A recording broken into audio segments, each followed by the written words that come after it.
Pemirsa, kita bertemu kembali di Indonesia Lawyers Club. Malam ini kita akan membahas tentang RUU KUHP yang baru, yaitu dengan disahkannya di rapat DPR Komisi 3 atau rapat 31 kemarin, maka pada tanggal 15 yang akan datang akan ada pengesahan dari RUU tersebut melalui sidang paripurna DPR. Itu merupakan sejarah karena undang-undang KUHP kita yang lahir 1 abad yang lalu, kalau nggak salah 1898, dan kemudian dari tahun 70 udah minta diganti, dan udah berapa panitia dibikin BPHN sampai sekarang nggak jadi-jadi. Mudah-mudahan setelah tanggal 15 KUHP kita udah buatan dalam negeri, tidak lagi buatan Belanda, dan mudah-mudahan juga udah sesuai dengan nilai-nilai yang dianut di negara kita dibanding yang dianut di negara barat. Karena itu kita ingin membahasnya, karena ini mungkin tidak semenarik membahas sidangnya Sambo, tapi ini justru penting dalam rangka berbangsa dan bernegara. Karena penting itulah dari tahun 70 sampai sekarang gak putus-putus, baik di pemerintah maupun di DPR. Di DPR udah dimulai dari tahun 2004 kalau nggak salah diserahkan, dan kemudian 2014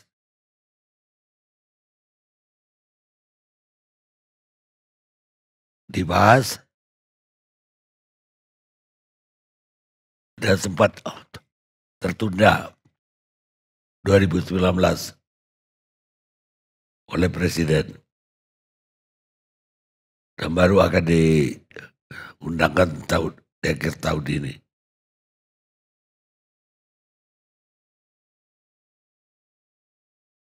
Saya ingin lebih dulu dari tim sosialisasi RKUHP Kemenkumham, Albert Aris. Dari September sampai sekarang apa saja yang sudah diubah, Albert? Terima kasih Bang Karni. Selamat malam para pemirsa ALC dan para narasumber yang saya hormati. Saya mencatat betul Bang Karni pertemuan terakhir membahas RKUHP di tanggal 8 Juli dan 15 Juli di ALC.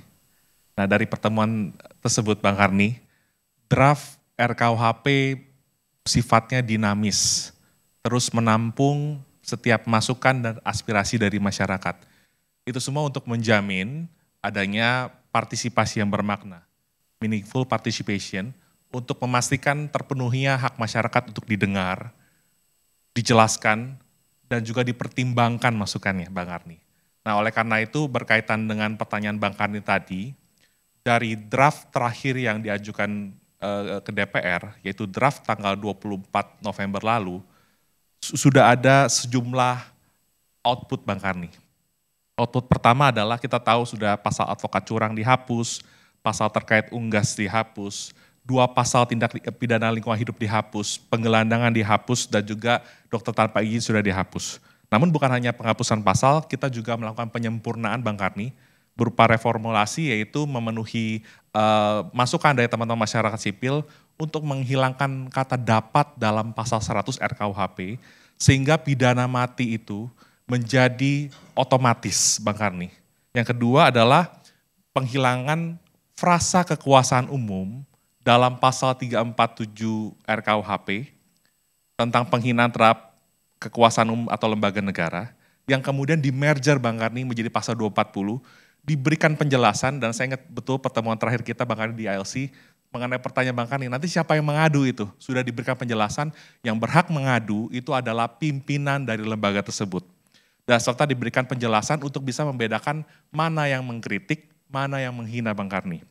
Dan yang terakhir Bang Karni, ini yang penting juga, kita mengadopsi masukan yang amat penting dari teman-teman Komisi 3 DPR mengenai masuknya tindak pidana rekayasa kasus yang dikenal dengan terminologi penyesatan terhadap proses peradilan, Bang Karni. Kita tahu ini banyak sekali kasus-kasus yang terjadi belakangan hari ini, oleh karena itu untuk meminimalisir terjadinya miscarriage of justice dalam sistem peradilan kita, tindak pidana rekayasa kasus ini dimasukkan dalam penyesatan proses peradilan, Bang Karni. Pada intinya Bang Karni, seluruh draft yang sampai pada hari ini, sampai disetujui tanggal 24 November lalu dalam rapat kerja, itu memastikan agar RKUHP ini menjadi seperti adagium bahwa the penal code is the most faithful mirror of our civilization. Cerminan paling jujur dari peradaban bangsa ini. Kenapa begitu Bang Karni? Karena RKUHP ini menganut keseimbangan antara pelindungan kepentingan negara, kepentingan masyarakat, kepentingan individu, keseimbangan antara perbuatan dan sikap batin, dan juga keseimbangan antara hak asasi manusia dan juga kewajiban asasi manusia. Mungkin demikian pengantar dari saya Bang Karni. Terima kasih. Kalaulah itu udah memenuhi semua harapan, kenapa masih ada protes dari civil society yang menganggap bahwa ini masih represif, bahwa ini masih mencantumkan pasal penghinaan presiden. Ya masih banyak lah anunya. Dan kemudian ada tentang demonstrasi yang juga kalau tidak minta izin bisa dipidana. Jangankan demonstrasi, pawai pun harus minta izin. Ini masih dianggap orang sebagai belum demokratis. Izin menanggapi Bang Karni. Jadi tadi kami memahami betul Bang Karni kalau ada pendapat yang berbeda dari teman-teman masyarakat sipil. Dan itu merupakan suatu hal yang wajar dalam kehidupan berdemokrasi Bang Karni. Dan saya malam hari ini perlu menyampaikan juga kepada Bang Karni bahwa RKUHP tidak akan pernah sempurna sampai kapanpun Bang Karni. Tetapi yang bisa dipastikan malam hari ini Bang Karni, misi dekolonisasi, misi demokratisasi dan modernisasi dalam RKUHP tersebut sudah diupayakan semaksimal mungkin dengan cara mengambil jalan tengah. Sebagai contoh misalnya Bang Karni, tadi Bang Karni menyebutkan pasal penghinaan terhadap presiden. Dalam pertemuan ILC beberapa bulan lalu saya sudah menyampaikan bahwa MK betul membatalkan pasal 134 KUHP tentang penghinaan terhadap presiden. Tetapi MK dalam pertimbangannya juga mengatakan jika yang dihina itu adalah presiden dalam kapasitas sebagai pejabat atau als Amtdrager, maka presiden bisa mengadukannya dengan menggunakan pasal 207 sebagai delik aduan. Nah inilah yang sebenarnya mendasari diaturnya pasal penyerangan harkat dan martabat diri presiden. Kemudian Bang Karni tentang pasal tadi ya, unjuk rasa dan demo. Saya perlu menegaskan dan memberikan klarifikasi malam hari ini, Bang Karni, bahwa itu bukan izin Bang Karni. Mengapa bukan izin? Karena unsur perbuatannya adalah kalau tidak memberitahukan. Dan karena tidak diberitahukannya adanya pawai, unjuk rasa, atau demonstrasi itu menyebabkan terganggunya kepentingan umum Bang Karni. Nah oleh karena itu saya perlu menjelaskan, kalau sudah diberitahu, maka tidak akan terpenuhi rumusan itu. Jadi ini jaminan kepastian buat teman-teman bahwa kalau sudah diberitahu kepada pihak yang berwajib, tentu nanti peraturan Kapolri juga akan menyesuaikan dengan norma yang ada di pasal 256 ini Bang Karni. Kenapa ini perlu diatur? Saya kasih contoh seperti di Bang Karni. Misalnya ada suatu hari tiba-tiba ada aksi unjuk rasa di daerah yang sifatnya strategis Bang Karni. Yang dimana di situ ada rumah sakit. Dan ketika ada seseorang yang mau mengantar kerabatnya yang baru kena serangan jantung Bang Karni. Tiba-tiba akses jalan menuju rumah sakit itu tertutup. Karena polisi tidak sempat memitigasi, tidak sempat mengantisipasi adanya unjuk rasa tersebut. Yang pertanyaan malam hari ini Bang Karni, bagaimana keseimbangan antara hak asasi manusia dan kewajiban asasi manusia? Nah itu dijawab dalam RKUHP sebagai suatu jalan tengah Bang Karni. Kalau sudah diberitahukan, gak bakal kena pasal 256 ini Bang Karni. Jadi tagar semua bisa kena itu tidak sepenuhnya benar Bang Karni. Demikian Bang Karni.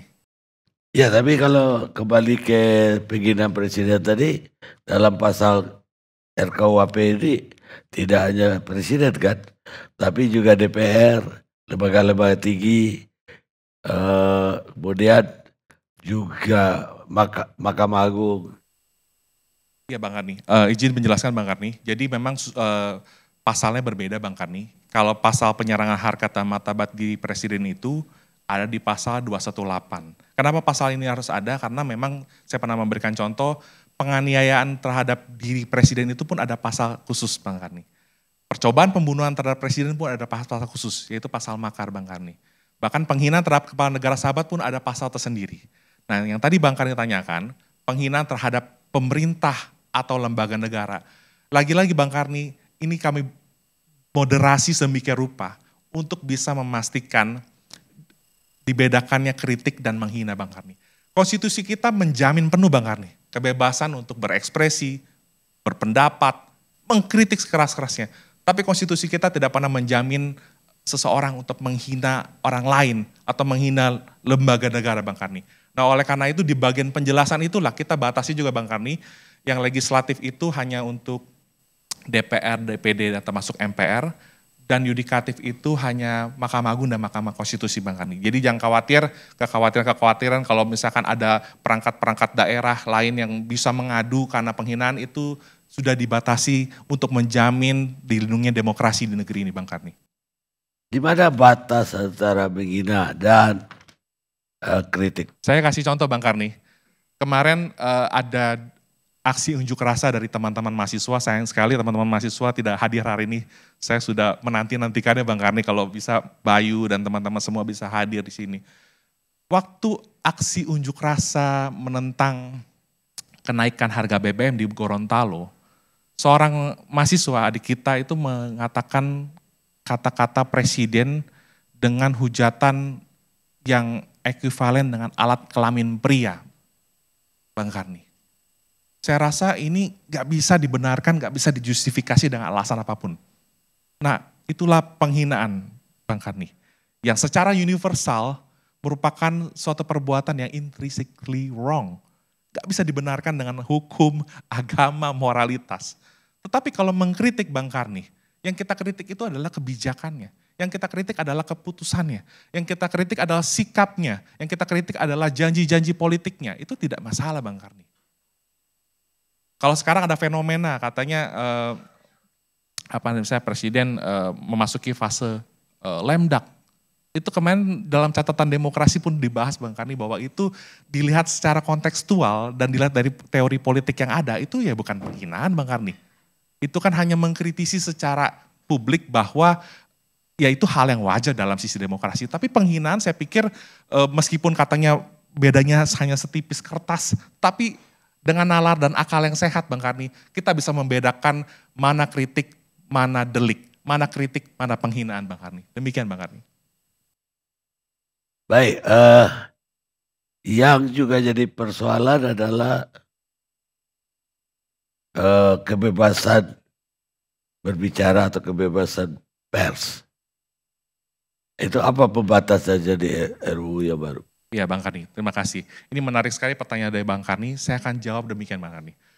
Pasal 6 huruf D Undang-Undang 40 tahun 99 tentang pers, itu kita adopsi dalam penjelasan pasal 218 RKUHP tentang tindak pidana penyerangan harkat dan martabat diri presiden, dan juga kita adopsi dalam pasal 240 RKUHP Bang Karni. Jadi koreksi, saran, kritik yang merupakan tugas pers itu dijamin penuh Bang Karni dalam penjelasan pasal tersebut bahwa itu adalah termasuk dalam kategori kritik. Dan Bang Karni, saya sebelum pertemuan malam hari ini, jauh sebelum pertemuan malam ini saya coba. Saya boleh tanya Pak, dijamin penuh dalam konteks itu dikontrol gitu? Bukan Pak.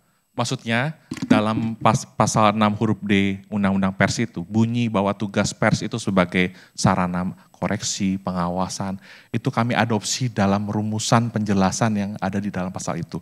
Nah oleh karena itu Bang Karni tadi saya belum selesai, mungkin bisa dicek juga Bang Karni dan Bung Piga yang saya hormati, putusan Mahkamah Agung Bang Karni, baik dalam perkara pidana maupun perkara perdata. selalu konsisten menegaskan bahwa segala mekanisme keberatan itu harus melalui Dewan Pers. Jadi itu kata kunci. Ya, tapi kenapa harus masukkan ke pidana? Oh bukan, karena begini Bung Pigai, kata rumusan barang siapa atau setiap orang itu berlaku untuk seluruhnya Bang Kani. Tidak specifically ditujukan kepada insan pers, kepada profesi tertentu. Karena memang hukum pidana itu berlaku universal dan buat setiap orang sebagai hukum positif. Jadi itulah yang bisa saya jelaskan Bung Pigai. Semoga penjelasan tadi khususnya tentang putusan MA yang begitu konsisten, baik perkara pidana maupun perdata, bahwa mekanismenya memang harus lewat Dewan Pers. Gitu. Demikian Bang Kani. Ada lagi yang kontroversi, tapi ini lebih ke kalangan anak-anak muda ya, kaum milenial. Ya pasal tentang satu atap tapi belum nikah. Bung Pigai, jangan bilang kumpul kebo, tapi kohabitasi istilahnya ya. Karena kita memang nggak bisa disamakan dengan apapun juga itu. Maaf Bung Pigai, itu istilahnya begitu ya, mau istilahnya. Kalau orang kampung, kalau Anda survei, itu 95% orang termasuk kami yang ada di dalam sini tidak mengerti apa itu yang dimaksud dengan kohabitasi. Ya, baik. Itu kumpul kebo lah. Ya, jadi ini saya jelaskan Bung Pigai. Jadi istilah perumusan norma yang digunakan dalam pasal kohabitasi itu adalah hidup bersama sebagai suami istri tanpa ikatan perkawinan. Jadi rumusan normanya demikian Bang Karni. Nah Bang Karni memang ini menarik Bang Karni untuk dibahas malam hari ini ya. Meskipun gak ada kaitan sama demokrasi ini Bang Karni. Tapi begini Bang Karni, kohabitasi itu menjadi sesuatu yang tercela Bang Karni di sebagian kalangan masyarakat tertentu. Jadi Indonesia ini dikaruniai kemajemukan yang luar biasa oleh Tuhan Yang Maha Esa. Jadi memang tiap daerah itu punya karakter masing-masing. Nah oleh karena itu Bang Karni, jalan tengahnya adalah yang pertama kita menjadikan itu sebagai delik aduan. Yang kedua good newsnya Bang Karni, di bagian penjelasan mengenai pasal kohabitasi itu kita memberikan penjelasan gini Bang Karni. Dengan berlakunya ketentuan ini maka semua peraturan perundang-undangan lain yang mengatur perbuatan yang sama dianggap tidak berlaku lagi Bang Karni. Itu artinya gini Bang Karni, no more persecution itu harapan kita ya ke depan hari. Kecuali untuk daerah yang sifatnya khusus atau istimewa itu di luar ya, karena memang itu dihormati oleh konstitusi Bang Karni. Nah maksud saya adalah itu jaminan bahwa kalau tidak ada pengaduan tidak akan ada proses hukum. Tidak akan ada orang yang punya lagi alasan untuk menggerebek karena itu konteksnya delik aduan ya, Bang Karni. Terima mungkin kasih. Barangkali respon saya kalau masalah kumpul kebo itu memang bisa menimbulkan masalah. Karena tidak mungkin orang yang berkumpul itu dia mengaduan. Ini sebenarnya pasal yang nggak masuk akal Pak.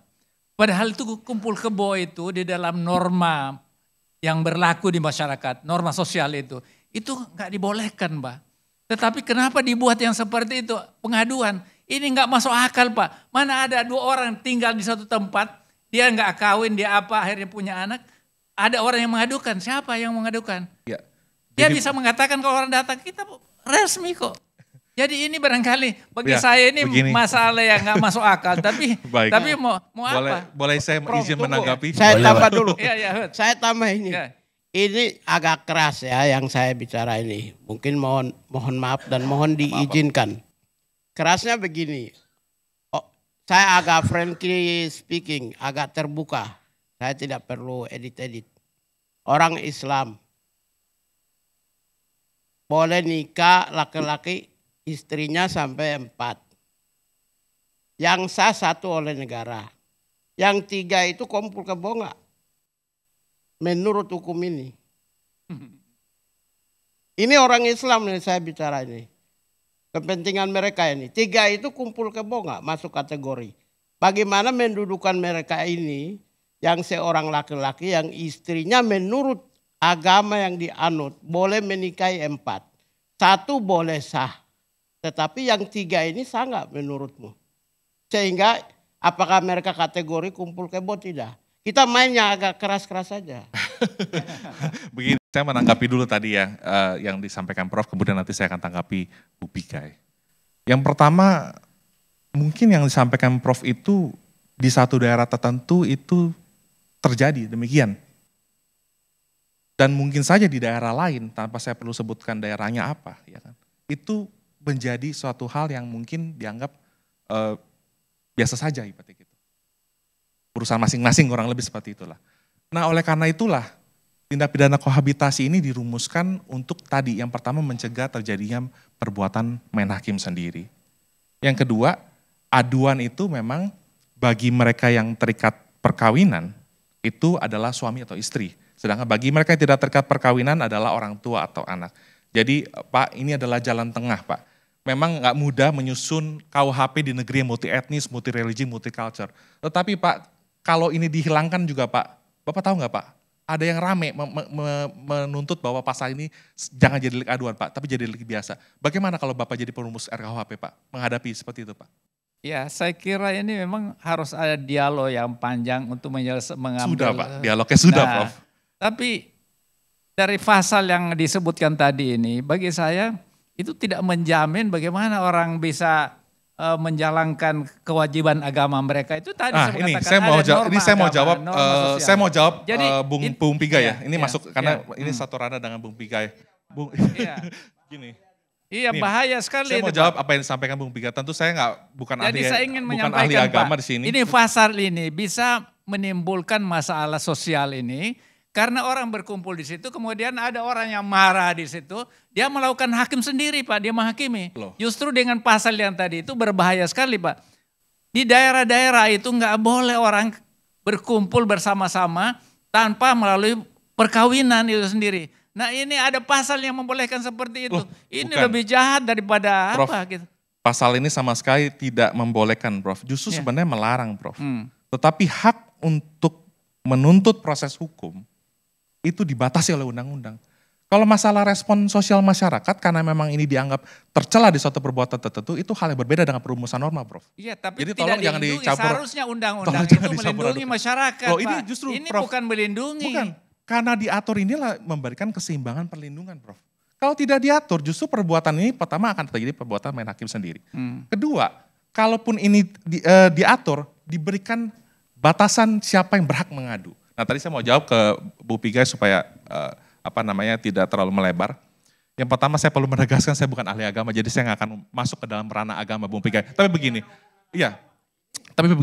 kalau konteksnya ada ajaran agama tertentu yang memungkinkan adanya beristri lebih dari satu, ya itu kan sifatnya harus ada izin dari istri pertama gitu loh. Kalau memang dia melakukan hal seperti itu dan ada pihak yang keberatan, nanti bisa dibuktikan apakah betul terjadi perbuatan hidup bersama sebagai suami istri di luar perkawinan. Tapi lagi-lagi tidak ada seorang pun yang diwajibkan menggunakan haknya untuk membuat pengaduan. Jadi ini clear sekali nih. Ini ada satu lagi, kalau orang bilang nih KUHP identik dengan penjara, coba diperiksa kembali di buku 1. Alternatif sanksi yang ditawarkan oleh KUHP tidak lagi identik dengan penjara Bung. Tapi ada pidana denda, pidana pengawasan, kerja sosial. Bahkan ingat ya Bang Karni, saya pernah menyampaikan dulu, ada model putusan judicial pardon, orang bisa dinyatakan bersalah, tapi tidak dijatuhi pidana atau tindakan. Kalau tindak pidana ringan, melihat keadaan pribadi pelaku, dan juga keadaan pada waktu lakukan tindak pidana, atau setelah kejadian ada apa yang terjadi. Inilah wujud pembaruan hukum pidana dan sistem pembinaan modern Indonesia, untuk Indonesia yang lebih baik Bang Karni. Demikian, terima kasih. Jadi mungkin yang saya ingin tambahkan, pasal yang disebutkan tadi itu, kumpul kebo itu yang diatur, itu sebenarnya bisa legalisasi perzinahan itu. Jadi berbahaya kalau menurut saya. Tapi mau apa sudah diputuskan. Mungkin barangkali ya masyarakat yang nggak setuju, paling dia bawa ke MK saja. Tapi bagi saya itu saya tidak setuju dengan sebab legalisasi perzinahan Pak. Zina itu dilarang dalam agama Islam. Tetapi dengan pasal itu artinya legalisasi perkawinan. Tidak perzinahan. Itu nggak boleh sama sekali Pak. Tapi sekali lagi ini keputusan begitu, saya pikir, para Prof, pembuat undang-undang yang tidak sesuai dengan apa yang ada di dalam masyarakat. Sekali lagi, apa yang diamalkan oleh masyarakat itu juga harus diakomodir dalam undang-undang itu sendiri. Nah, dengan tidak ada akomodir ini, maka kita khawatir akan timbul masalah. Hakim di jalanan itu bisa saja orang yang ketahuan itu akhirnya karena nggak ada hukum yang ngaturnya, datang masyarakat itu sendiri untuk menghakimi mereka, Pak. Kalau gitu Prof, izin pertanyaannya saya Ya. balik Prof. Ya. Seandainya ditemukan orang yang hidup bersama sebagai suami istri tanpa perkawinan, kalau secara a contrario pasal ini nggak ada Prof, apa yang harus dilakukan oleh penegak hukum untuk meminimalisir terjadi persekusi atau terjadinya main hakim sendiri Prof? Boleh tolong dijawab Itu Prof? mesti ada larangan Pak di dalam undang-undang. Ada nggak ada larangan di situ? Loh justru ini Prof dilarang, tetapi gini Prof, sulitnya membuat KUHP nasional ini sudah melewati perdebatan panjang bahwa tadi saya sudah katakan membuat KUHP di negeri yang multi etnis, multi religi, multi culture itu sangat gak mudah. Dan ini jalan tengah dan bayangin Prof, ini diterima, pada akhirnya diterima dan sampai hari ini termasuk pelaku jasa perhotelan pun juga istilahnya setelah kami jelaskan juga konteksnya ini ternyata nggak mungkin bisa dilakukan di hotel.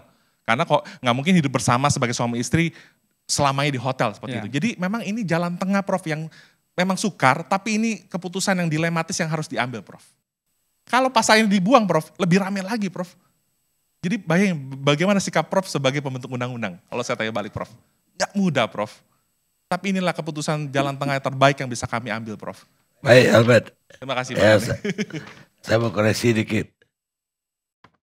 Perzinahan itu tidak hanya dilarang dalam Islam. Dalam Kristen pun Ten Commandment melarang. Jadi yang saya ingin pertanyakan sama Albert, yang dibilang kok tadi ada pakai istilah yang kita gak ngerti lah. Tapi yang kita tahu Pak Pigai punya kumpul kebo gitu. Lah itu cuma yang dilarang kan cuma laki perempuan. Kalau kumpul kebonya sama-sama laki-laki gitu. Ini pertanyaan Bang Kani agak nyerempet-nyerempet. Tapi begini, gini ya. Saya mau jawab. Ini hanya intro Bung Pigai. Tenang Bung Pigai. Gini, jadi gini, yang bisa dipastikan gini Bang Kani, RKUHP itu dalam konteks pasal perzinahan dan kohabitasi itu netral terhadap gender. Jadi memang tidak ada, konteksnya adalah antara laki-laki dan perempuan Bang Kamni. Selebihnya kalau konteks itu dilakukan terhadap anak, itu jelas kejahatan Bang Kamni. Maksudnya sesama jenis tapi terhadap anak ya. Atau di muka umum Bang Kamni, itu yang pernah kita bahas pasal 480. Melakukan hal tersebut di muka umum, dengan sarana teknologi informasi atau dengan ancaman kekerasan yang pernah saya jawab Bang Kamni. Enggak, saya udah jawab tadi netral. Iya, tadi netral saya udah jawab. Memang RKUHP sendiri tidak mengkriminalisasi perbuatan LGBT. Halal. Nah. Begini Bung Pigai, tidak no. Gini Bung Pigai, tolong saya jelasin dikit. Kita perlu melihatnya, no. Ini jangan mengambil kesimpulan. No, enggak. Jadi, enggak, bukan. Gini, saya perlu tegaskan. Gini. Membaca RKUHP itu perlu melihat Undang-Undang nomor 1 tahun 74 tentang perkawinan. That's my answer. Oke, thank you. Enggak ini begitu. Berbahaya sekali Pak. No. Ini Membaca bagi rumusan saya norma. LGBT itu kalau nggak dilarang Prof. berbahaya sekali. Artinya apa? Gini. Orang akan melakukan apa saja yang berkaitan.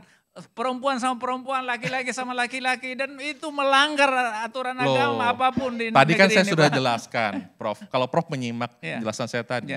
Dalam konteks perzinahan dan kohabitasi itu memang tidak dikriminalisasi. Bro, Satu. bukan Sebentar dulu, melegalkan. Bung Pigai, saya belum selesai sebentar dulu. Bung Pigai. Yang kedua, ada pasalnya kalau itu dilakukan di muka umum dengan ancaman kekerasan atau dengan sarana teknologi itu dilindungi. Jadi bukan berarti istilahnya tadi seperti asumsi Prof yang Prof sampaikan tadi. Dan tolong Pak, saya perlu mengingatkan malam hari ini, mungkin Bang Karni juga ingat bahwa dalam pidana itu dilarang melakukan analogi. Kita nggak usah bikin asumsi yang tidak-tidak. Boleh simulasi silakan, penafsiran boleh tetapi jangan menganalogikan. Karena memang pasal itu nggak ada kaitannya sama LGBT Prof. Don't worry Prof, saya jamin itu. Jadi gini bro, Ya, gimana? kalau KUHP itu mengatur tentang sendi-sendi kehidupan bermasyarakat, persoalan LGBT saya bagian orang karena human right, saya mengakui, menghargai haknya ya. Tapi perbuatan hubungan seksualnya tentu sebagai human right, tapi saya punya agama juga. mungkin tidak setuju. Tetapi dengan adanya ini agak sedikit diskriminatif terhadap laki-laki dan perempuan, tapi diberi tanpa tidak diatur khususnya hubungan laki-laki dengan laki-laki dan perempuan dalam sebuah kamar, tapi melakukan aktivitas hubungan seksual. Itu masalahnya. Artinya apa? Artinya apa? Negara membolehkan. No, bukan. Saya perlu bantah dengan tegas bahwa pasal tentang perzinahan, pasal kohabitasi itu merujuk pada Undang-Undang 1 tahun 74. Sebagaimana adagium juga bahwa hukum pidana itu harus berhenti seketika di ruang privat di kamar. Kecuali kalau ada yang keberatan yaitu suami atau istri atau orang tua anak jika mereka tidak ada perkawinan. Jadi tolong jangan diasumsikan seperti itu. Kalau memang pegangan kita masih Undang-Undang 1 tahun 74 tentang perkawinan, no more discussion about it. Kalau di dalam kamar, ngapain atur dengan pidana? Loh, Yang pidana itu diatur di ruang publik. Maka dari itulah dijadikan sebagai delik aduan kalau ada suami atau istri yang merasa dirugikan. Itu kan tujuan untuk melindungi lembaga perkawinan yang memang dihormati oleh agama, Prof. dan Bung Pigai. Boleh. Gitu penjelasannya, Bung. Boleh saya bicara dalam landscape yang lebih besar, Bang Karni mendudukan. Ini gak break-break nih Bang Karni nih. Iya kita udah mau break deh. Oh oke. Kita break dulu deh. Tapi sebelum break, saya mau ke Taufik Basari atau Thomas, anggota Komisi 3 DPR dari Nasdem yang ikut dalam pembahasan tingkat 1. Mungkin udah dengar apa diskusi kami dari tadi. Ada apa pendapat Bung Thomas terhadap pertanyaan-pertanyaan tadi? Ya, pertama ya diskusi tadi kemana-mana Bang, jadi tidak fokus ya, karena hal-hal yang sebenarnya bukan menjadi bahan diskusi kita, tapi malah jadi melebar kemana-mana. Jadi saya ingin membawa diskusi ini ke relnya kembali. Yang pertama adalah yang diatur di KUHP itu adalah hukum pidana. Ya, dalam hukum pidana itu ada asas yang namanya actus reus non facit reum nisi mensit rea, yaitu ada dua unsur yang menjadi ciri khas dari sebuah hukum pidana, yaitu adanya suatu perbuatan dan adanya kehendak jahat dari perbuatan tersebut. Itu yang menjadi ciri khas dari hukum pidana yang membedakan dengan hukum-hukum lainnya. Di dalam ranah hukum lainnya ada hukum perdata misalnya, di situ ada juga perbuatan melawan hukum, tapi dia berbeda dengan pidana. Dia tidak menghitung soal atau tidak menguji soal mens rea itu tadi, kehendak jahat. Atau ada pula juga pelanggaran perbuatan melawan hukum dari sisi hukum administrasi, itu juga merupakan perbuatan melawan hukum. Tapi kalau kemudian tidak ada mens rea-nya, maka dia masuk administrasi, tidak bisa masuk pidana. Oleh karena itulah maka yang diatur di dalam kitab undang-undang hukum pidana atau ketika kita berbicara soal pidana itu adalah hal-hal yang terkait dengan sebuah perbuatan yang ada kehendak jahatnya. Nah, kalau kembali tadi soal perzinahan misalnya, mens rea-nya di mana ketika kemudian dia masuk dalam KUHP? Mens rea-nya adalah kejahatan terhadap lembaga perkawinan. Karena itulah maka rumusannya dibuat aduannya dari suami atau istri ketika dia terikat dalam perkawinan. Kohabitasi pun juga demikian ya. Ketika dia terikat dalam perkawinan, maka pengadunya adalah suami atau istri, sudah kita batasi ya. Atau jika tidak terikat dengan perkawinan, itu pun juga harus keluarga yang kemudian kejahatan terhadap keluarga, yaitu orang tua atau anak. Nah, itu terkait dengan perbuatan ini. Nah, tapi saya ingin masuk ke persoalan prosesnya dulu Bang Karni. Jadi memang kalau kita ingin melakukan penilaian terhadap RKUHP yang saat ini sudah disetujui di tingkat pertama, maka kita harus melihat perjalanan RKUHP ini juga, ya. RKUHP yang kita setujui di tanggal 24 November 2022 itu sudah sangat jauh berbeda dengan draft di RKUHP 2019, ya. Bahkan di tiap tahapannya itu ada perbaikan-perbaikan yang progresif dan positif. Ya, kalau kita melihat penuntutannya mulai dari draft RKUHP tahun 2019 yang disetujui di periode DPR yang lalu, periode 2014-2019, kemudian setelah itu pemerintah melakukan sosialisasi selama 2 tahun, 2020 dan 2021, bahkan 2 tahun setengah. Di bulan Mei 2022 kemudian pemerintah menyampaikan kepada Komisi 3 hasil sosialisasi itu berupa 14 isu krusial yang dimintakan untuk dibahas di Komisi 3. Nah, setelah menyampaikan 14 isu krusial tersebut, kami di Komisi 3 meminta agar 14 isu krusial itu dimasukkan dalam update draft. Jadi kita mengupdate draft 2019. Sehingga akhirnya di tanggal 6 Juli 2022, pemerintah kemudian menyampaikan draft terbaru, yaitu draft 6 Juli 2022. Nah, dalam penyampaian itu pun juga kembali, karena kita juga mendapatkan titipan masukan dari masyarakat, kita berharap pemerintah kembali melakukan sosialisasi dan mengakomodir masukan-masukan dari masyarakat. Nah, setelah dilakukan sosialisasi kembali dan bahasan di tim perumus, akhirnya pemerintah juga menyampaikan draft lanjutan atau draft update, yaitu draft 9 November 2022. Nah, ketika menyampaikan draft 9 November itu pun juga kita masih melihat ada masukan-masukan dari masyarakat yang belum terakomodir di dalam draft 9 November itu. Oleh karena itu, kita meminta agar kembali tim pemerintah untuk melakukan kajian, kembali tim pemerintah untuk mengakomodir masukan-masukan yang ada yang menjadi perhatian dari masyarakat. Nah, setelah itu tanggal 24 November 2022, pemerintah mengajukan ada 23 poin masalah ya yang kemudian sudah dimasukkan dalam perubahan terakhir dijadikan usulan masyarakat, kemudian akan dimasukkan ke dalam RKUHP.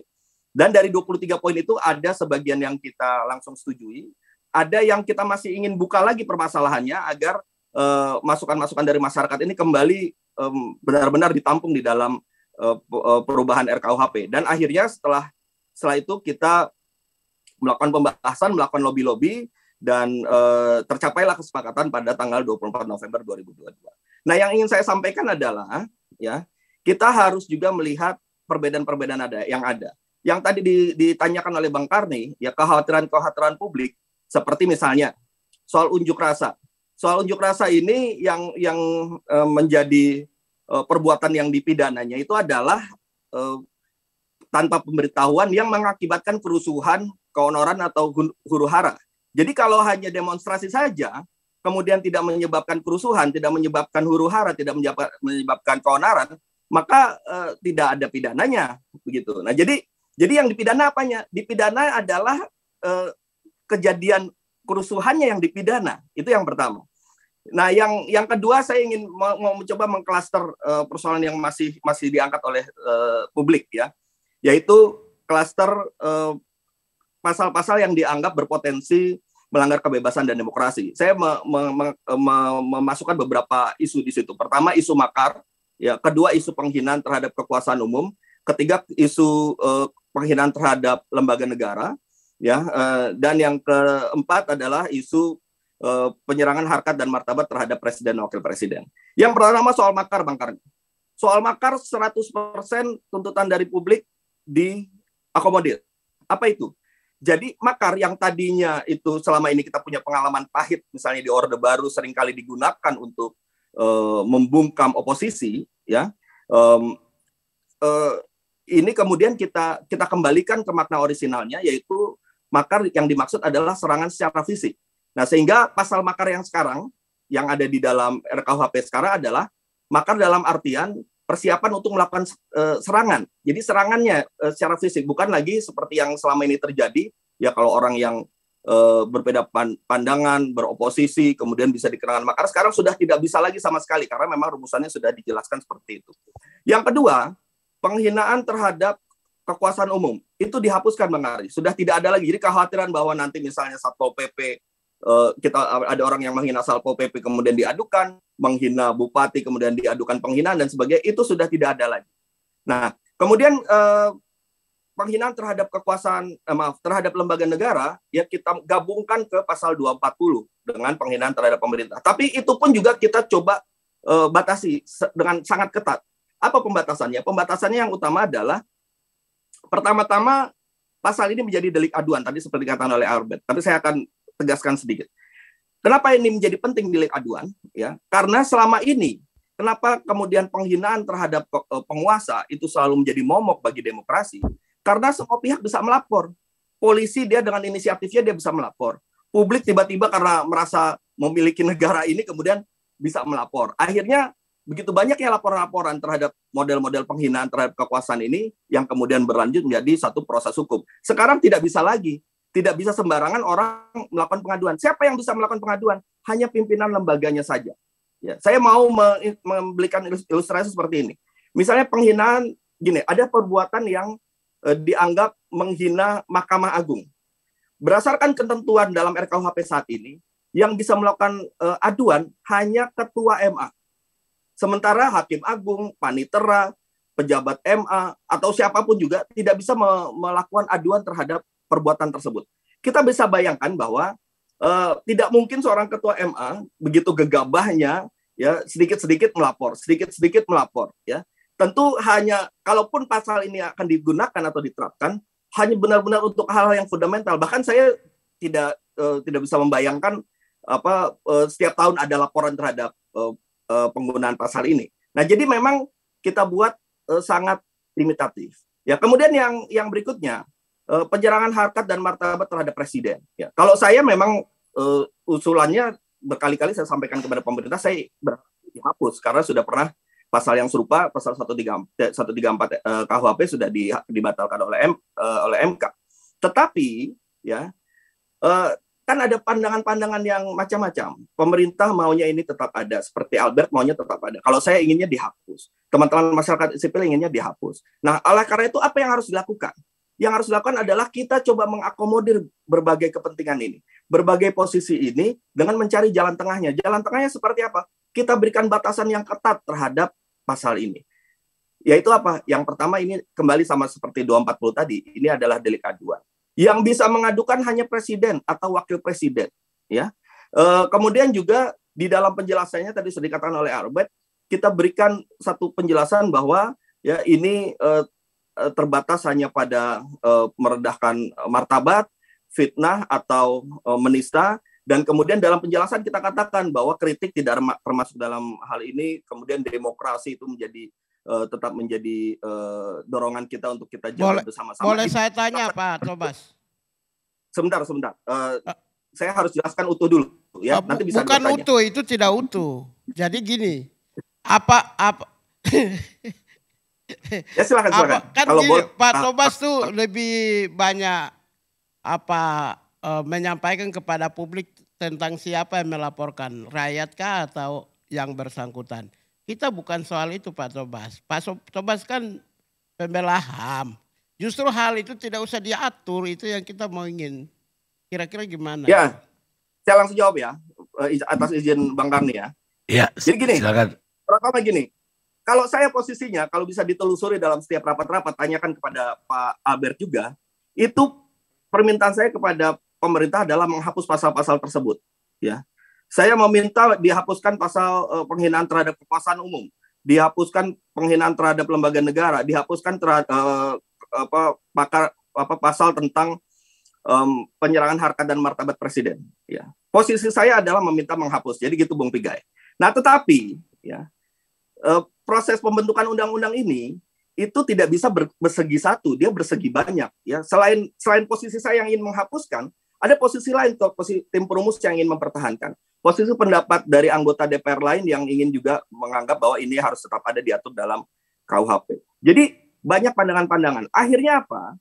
Yang kalau misalnya kita hanya mengambil satu posisi saja dan bertahan di situ, maka pilihannya cuma dua. Yang satu, permintaan untuk dihapus itu tidak diakomodir. Akhirnya ketika tidak diakomodir, yang terjadi adalah kembali pada rumusan awal yang mungkin belum ada pembatasan-pembatasan.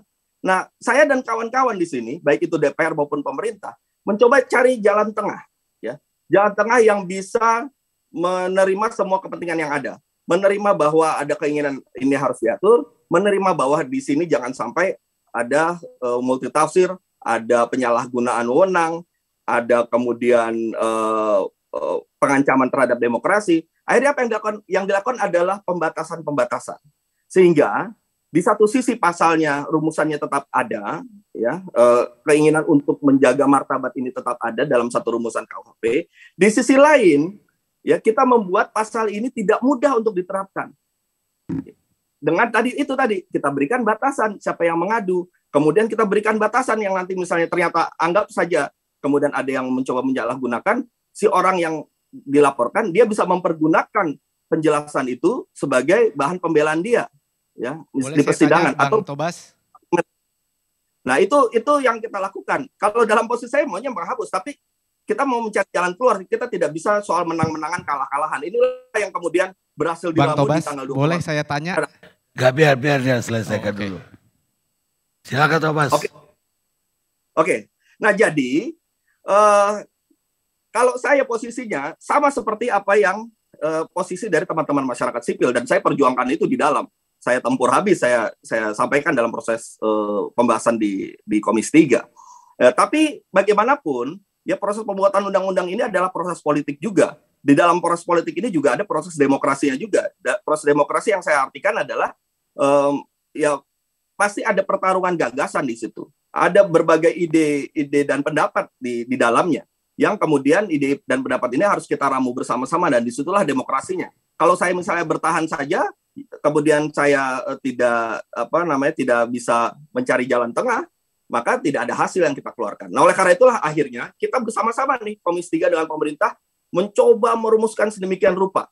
Ya, pada rapat tanggal 24 November itu memang kita tektokan nih apa yang dititipkan oleh masyarakat sipil kita bawa ke dalam proses pembahasan, kemudian pemerintah meresponnya.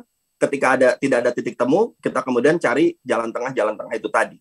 Nah, jadi saya harus sampaikan di sini bahwa ya inilah hasil yang paling maksimal yang kita bisa capai ketika kita berusaha untuk mengakomodir semua tuntutan-tuntutan itu, ya.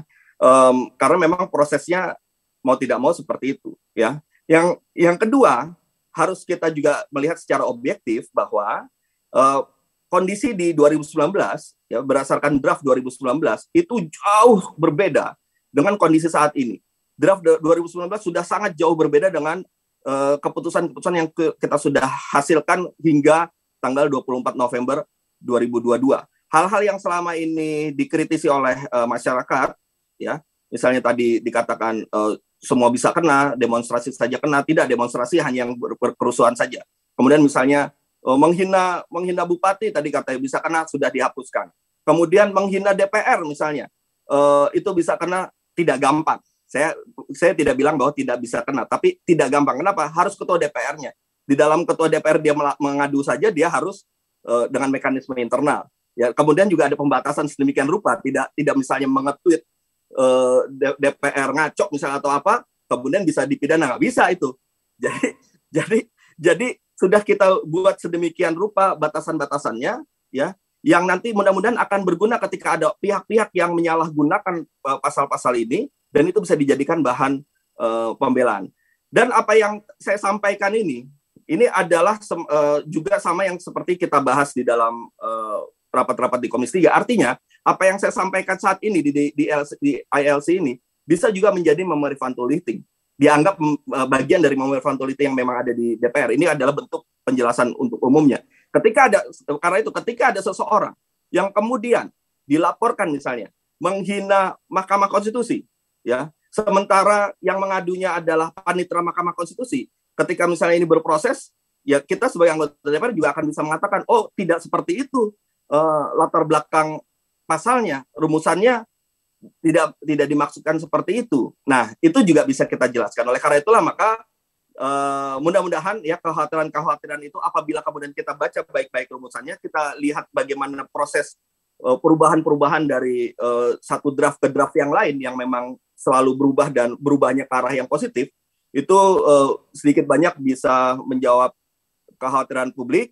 Dan harus saya sampaikan memang tidak seluruhnya memang kita adopsi persis sama rumusannya. Ada yang kita adopsi persis sama, ada yang kemudian kita bentuk dalam hal perubahan-perubahan norma tertentu, ada yang kita bentuk dalam reformulasi pasal, ada yang kita bentuk dengan penjelasan tambahan. Tapi dari semua perubahan-perubahan yang terjadi mulai dari draft 2019, draft 6 Juli 2022, draft 9 November 2022 sampai 24 November 2022, semuanya didasarkan pada semangat untuk memperbaiki RKUHP, dan hampir seluruhnya juga yang dibahas dan mengalami perubahan adalah hal-hal yang selama ini disampaikan oleh publik melalui kritikan, melalui masukan dan sebagainya. Begitu Bang. Baik Bang Thomas. Hanya satu kalimat.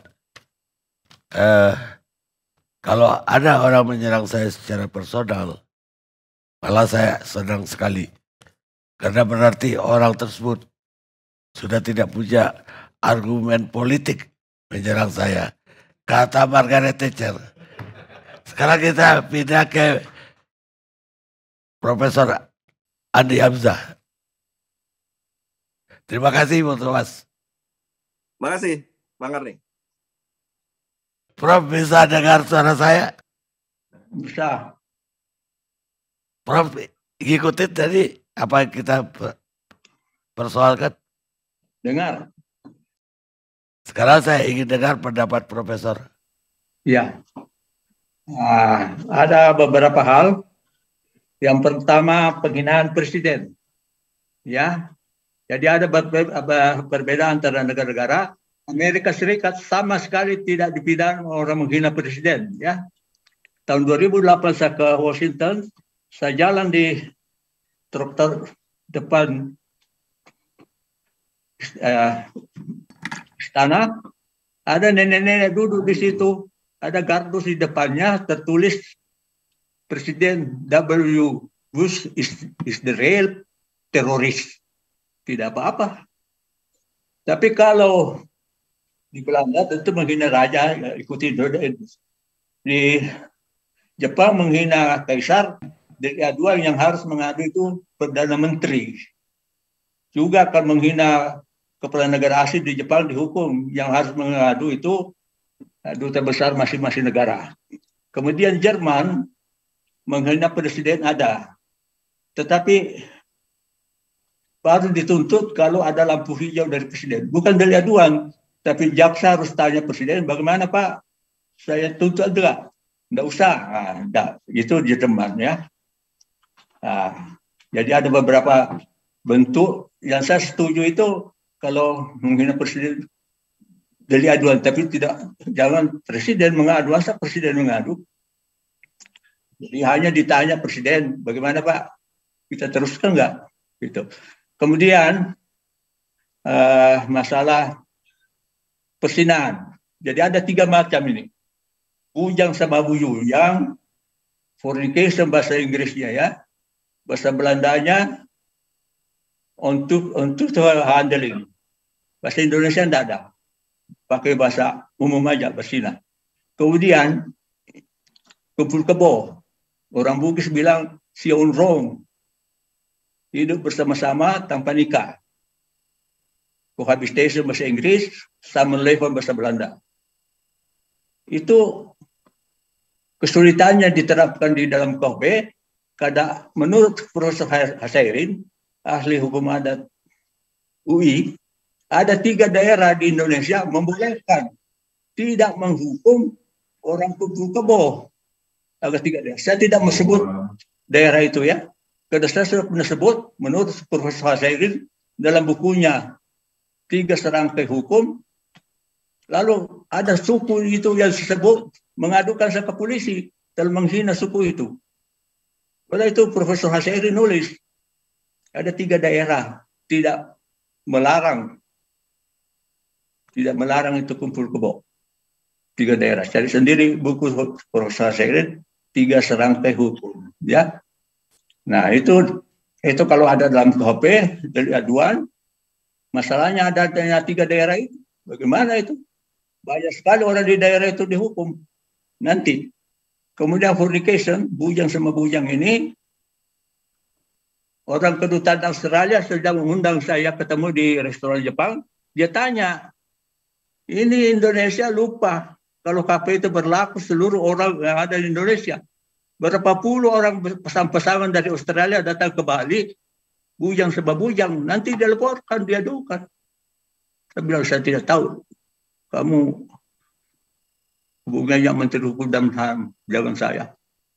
Itu. Yang dilupai ini orang sekarang, KUHP ini berlaku semua orang yang ada di Indonesia. Bukan untuk warga negara Indonesia saja. Itu. Jadi masalah kumpul kebo itu adanya 3 daerah itu ya. Kemudian apa lagi? Penghinaan presiden sudah. Kemudian apa yang dipersoalkan tadi itu Demo. Demo, ya memberitahu izin di mana-mana begitu. Di Inggris begitu, harus memberitahu polisi dan menyebut rutenya dari mana jalan. Kami akan jalan dari sini, Jalan Sudirman, Patung Kuda, baru orang silakan. Dan kalau demo seperti di Inggris, selalu ada polisi kiri kanan. Jadi dia jalan yang sudah ditentukan jalannya itu, yang di pemberitahuannya itu, baru ada polisi kiri kanan jalan. Begitu kan? Apalagi ada satu lagi. Nah, Wakil Menteri dan Hukum dan HAM mengatakan ini tidak langsung berlaku. KUHP itu disahkan 3 tahun kemudian baru berlaku. Semua KUHP di dunia begitu. Yang kira disahkan sekarang terus berlaku, tidak. 3 tahun kemudian. Dalam 3 tahun itu masih bisa orang perbaiki. Dan kedua, mesti ada KUHP juga dalam 3 tahun itu. Tidak mungkin KUHP berlaku kalau tidak ada KUHP baru. Mobil sudah jadi, bensinnya tidak ada. Jadi dalam 3 tahun itu harus keluar juga KUHP. Yang saya ketuanya dulu ya, dan sudah pernah dibicarakan 2012 KUHP itu. Sudah 50% dibicarakan sebenarnya di DPR. Tentang bagaimana terus berhenti. Nah, kemudian penghinaan presiden ini, karena orang tidak bisa bedakan kritikan dan penghinaan. Kalau tugas mengurus negara, itu kritikan namanya. Ini presiden terlalu banyak mengurusan negara, memberani masa depan. Itu kritikan, bukan penghinaan. Kalau fisiknya, itu penghinaan. Presidennya ini gendut seperti buntal. Atau krempeng, kurangan gizi. Itu penghinaan. Kalau pribadinya itu penghinaan, kalau mengurus negara itu kritikan. Di Belanda ada orang mengatakan ratu terlalu banyak ke luar negeri menghabiskan luar negara, itu kritikan. Tapi sudah pernah ada orang di Belanda dihukum karena mengatakan ratu dandanannya seperti BTS. Nah, itu bisa bedakan, jelas bedanya. Masalahnya orang takut jangan-jangan kritikan itu ditangkapi orang. Padahal kalau fisiknya ya, pribadinya, itu namanya penghinaan. Jadi jelas sekali sebenarnya. Masalahnya tidak bisa nanti, karena ya penerapan hukum di Indonesia itu macam-macam saya lihat. Sedikit orang melapor, sedikit orang melapor, dan polisi juga sanggapi.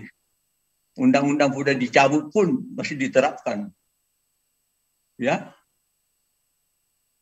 Mendapat kebohongan di dalam Undang-Undang Nomor 146 sudah dicabut dengan Undang-Undang Nomor 73 tahun 58. Kenapa ada orang dihukum?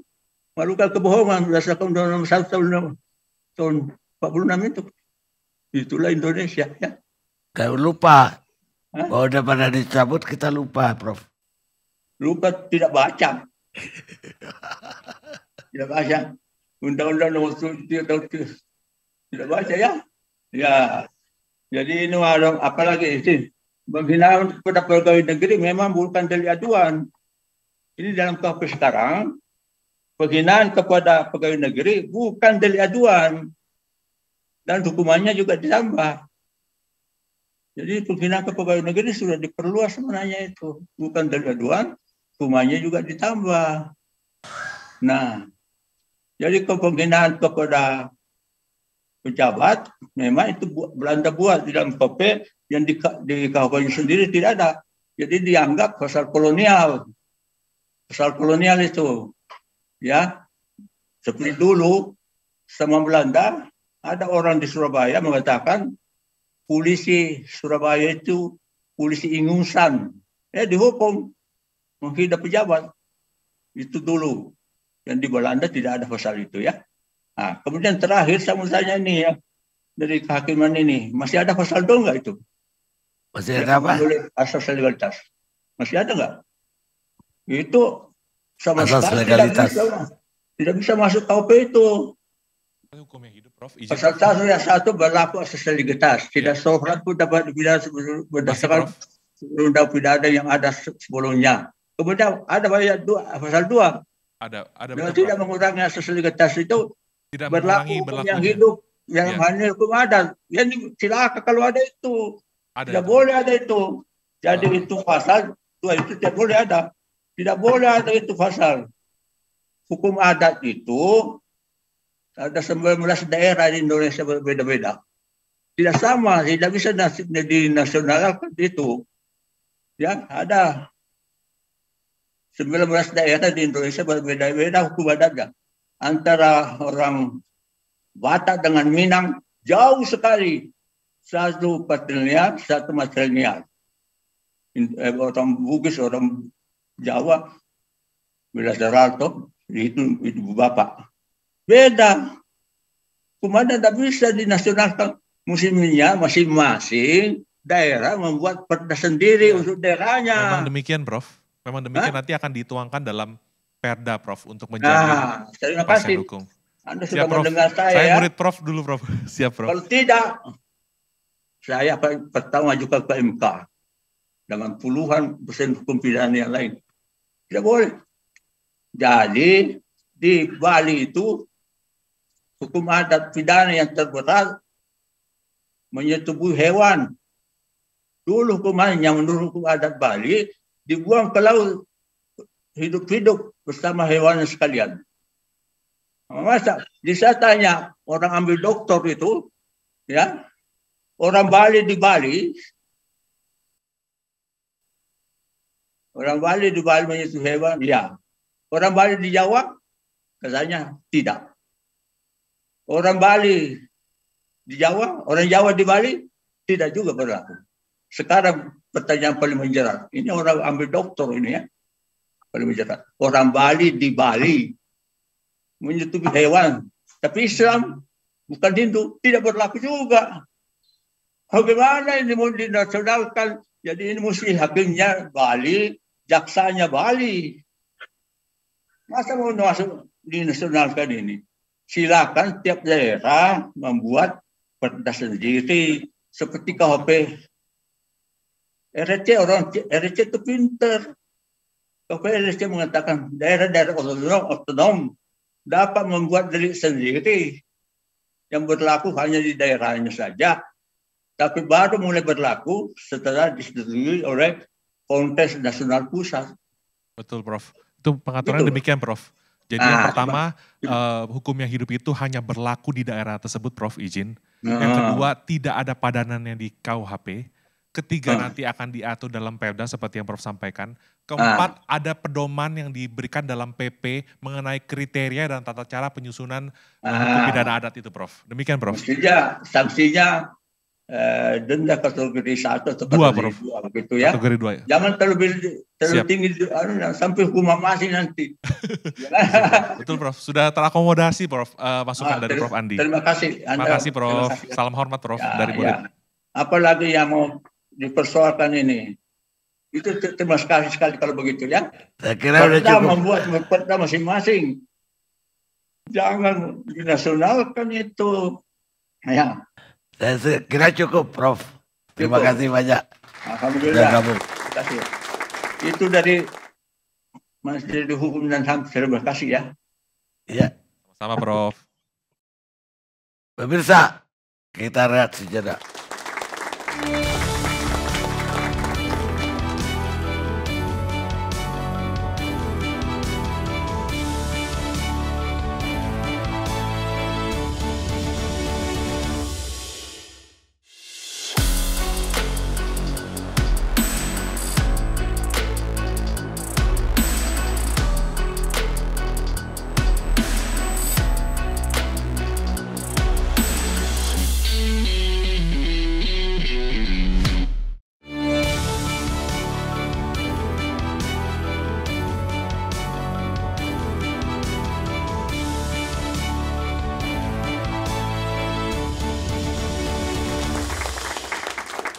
Pemirsa, kita lanjutkan diskusi kita.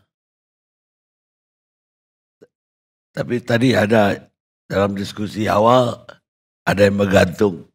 Sebelum ke Profesor Henry, saya mau tanya memang itu sama Albert.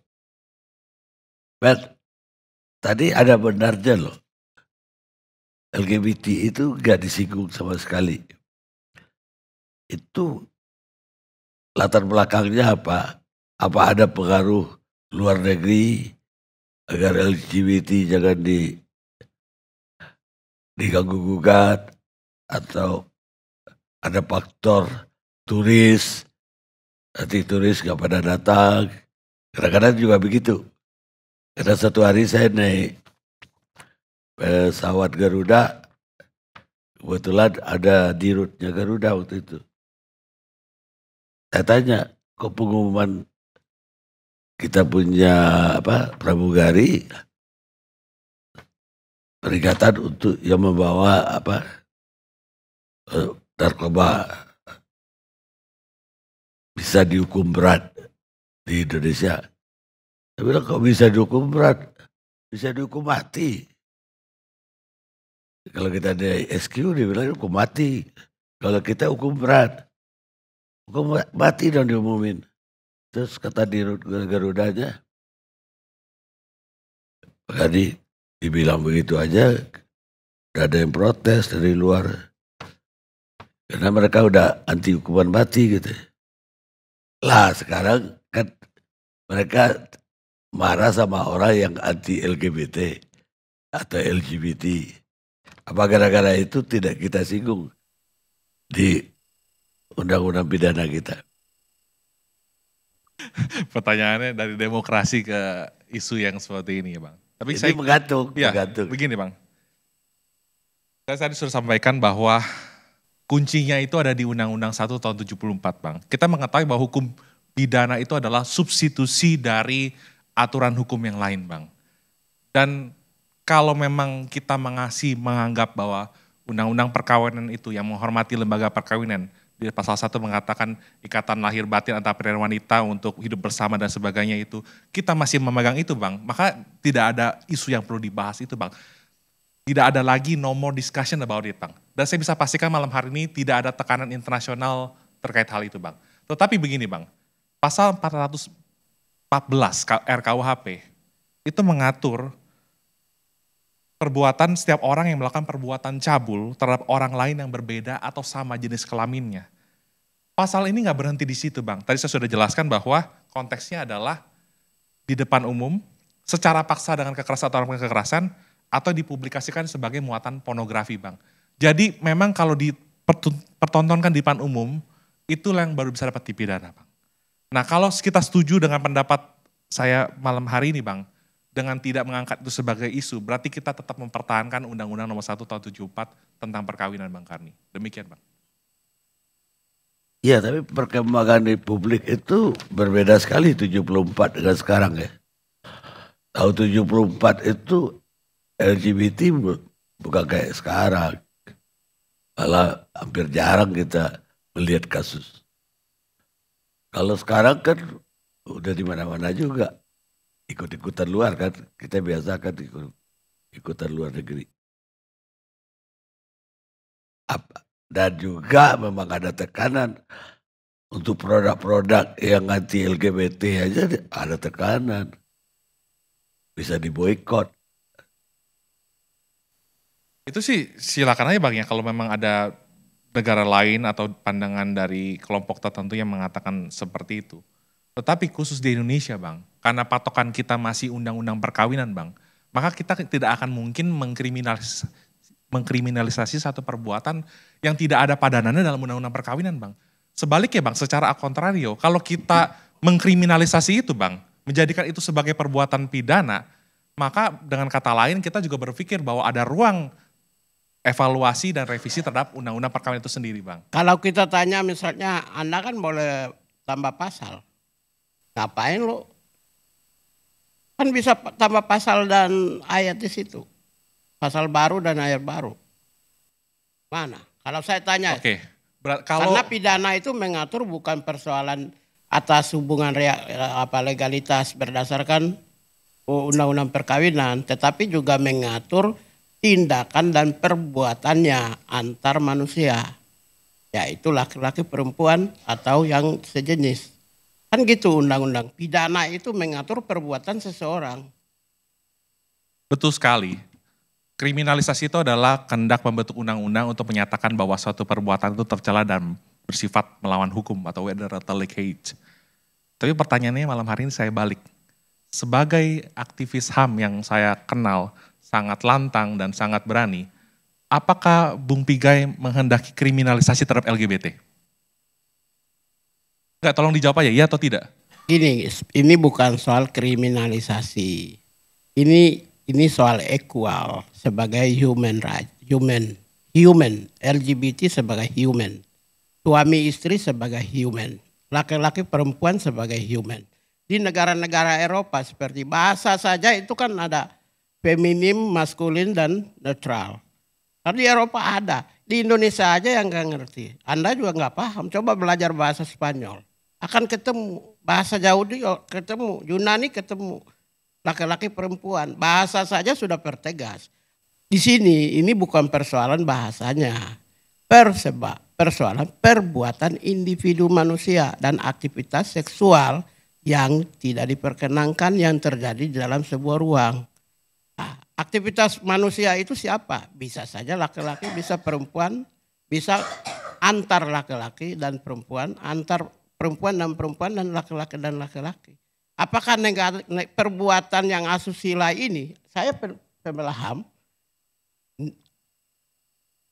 semua konstitusi di dunia ini tidak boleh dibatasi sebagian besar, kecuali persoalan moralitas.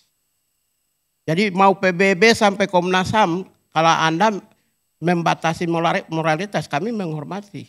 Ini persoalan moralitas. Saya punya standing position bahwa perbuatan amoralitas tidak boleh dilarang, boleh dibatasi, tapi tidak dihukum. Oh iya, maka dari itu pertanyaan saya. Karena itu kenapa Anda tidak membatasi LGBT? Nah makanya gini, saya perlu menyampaikan. Terutama yang tindakan dan perbuatan amoralitas. Ya. Terlepas dari penghormatan kita terhadap hak asasi manusia. Sanksi itu kan dalam hukum itu ada sanksi sosial, ada sanksi moral, ada sanksi hukum pidana. Nah, saya sampaikan tadi, ada 3 jenis delik yang pengaturannya tidak akan pernah sama di seluruh dunia. Pertama, delik penghinaan. Kedua, delik politik. Ketiga, delik susila. Keputusan pembentuk undang-undang untuk tidak masuk ke dalam ranah itu karena tadi saya sudah sampaikan, kita berpijak teguh pada Undang-Undang 1 tahun 74 dan tidak memberikan perlakuan yang berbeda. Karena memang perkawinan itu adalah ikatan pria dan wanita. Kalau masalah di Eropa lakukan itu kebijakan open legal policy dari negara tersebut. Baik. Tetapi gini Bang, sebentar Bang, saya belum selesai. Gini Bang, makanya pertanyaannya saya tanya kembali. Anda lari. Bukan. Pidana saya belum itu selesai. mengatur perbuatan amoralitas orang. Iya, makanya perbuatan amoralitas orang itu bisa antara laki-laki perempuan, bisa antar laki-laki dan perempuan. Kenapa yang antar laki-laki dan interperempuan ini di dalam sini tidak ada akomodir dalam makanya pasal sendiri? Saya tanya, kan ini pertanyaan ini terus berulang kali ditanyakan oleh Bung Pigai. Bukan, pertanyaan saya tanya tadi belum dijawab oleh Bung Pigai. Apakah Bung Pigai betul menghendaki kriminalisasi terhadap LGBT? Itu bukan berarti Undang-Undang RUKUHP itu undang-undang kriminalisasi. Oh bukan. Tidak, ini persoalan perbuatan pidana. Pengertian tidak dari bukan Bung Pigai, pengertian kriminalisasi itu bukan pada pengertian pada umumnya yang sering kita dengar dalam praktek penegakan hukum. Kriminalisasi itu adalah menjadikan suatu perbuatan yang sebelumnya bukan tindak pidana menjadi tindak pidana. Makanya saya tanyakan kepada Bung Pigai tadi. Saya kira kita cukup dulu. Apakah Bung Pigai ini menghendaki kriminalisasi terhadap LGBT padahal Bung Pigai adalah seorang pembela HAM katanya. Gitu. Demikian. Prof, silakan Prof. Ya. Baik, sebagai orang yang berkecimpung dengan urusan cybercrime yang terkait dengan Undang-Undang ITE, saya mengapresiasi teman-teman di pemerintahan maupun di DPR yang mampu sampai ke tahapan kesepakatan antara Komisi 3 dengan pemerintah ya. Ini membuat semacam rancangan undang-undang, bahkan sudah hampir menjadi undang-undang untuk menggantikan Wetboek van Strafrecht Nederland-Indië atau yang kita kenal sekarang dengan istilah KUHP yang sudah berlaku sejak 1918. Ini luar biasa. Karena apa? Karena upaya dari tahun 70 ternyata baru sekarang ini sudah menuju pada titik-titik terang. Kenapa saya mengatakan demikian? Karena memang ini RKUHP ini kan punya tujuan tadi dekolonisasi, demokratisasi, konsolidasi, adaptasi, dan harmonisasi. Nah, di dalam konteks Undang-Undang ITE, saya melihat norma-norma di Undang-Undang ITE sebagian besar sudah yang terkait dengan pidana ya, sudah diakomodir di dalam RKUHP atau KUHP yang baru. Ini suatu hal yang baik. Kenapa? Karena memang Undang-Undang ITE yang kontroversi, salah satunya di pasal 27 ayat 3, itu sudah dimasukkan ke dalam pasal yang sebenarnya perbaikan dari pasal 310, 311 di KUHP. Dia masuk ke dalam Undang-Undang ITE, dalam Undang-Undang RKUHP ini di pasal 437 dan 438 gitu.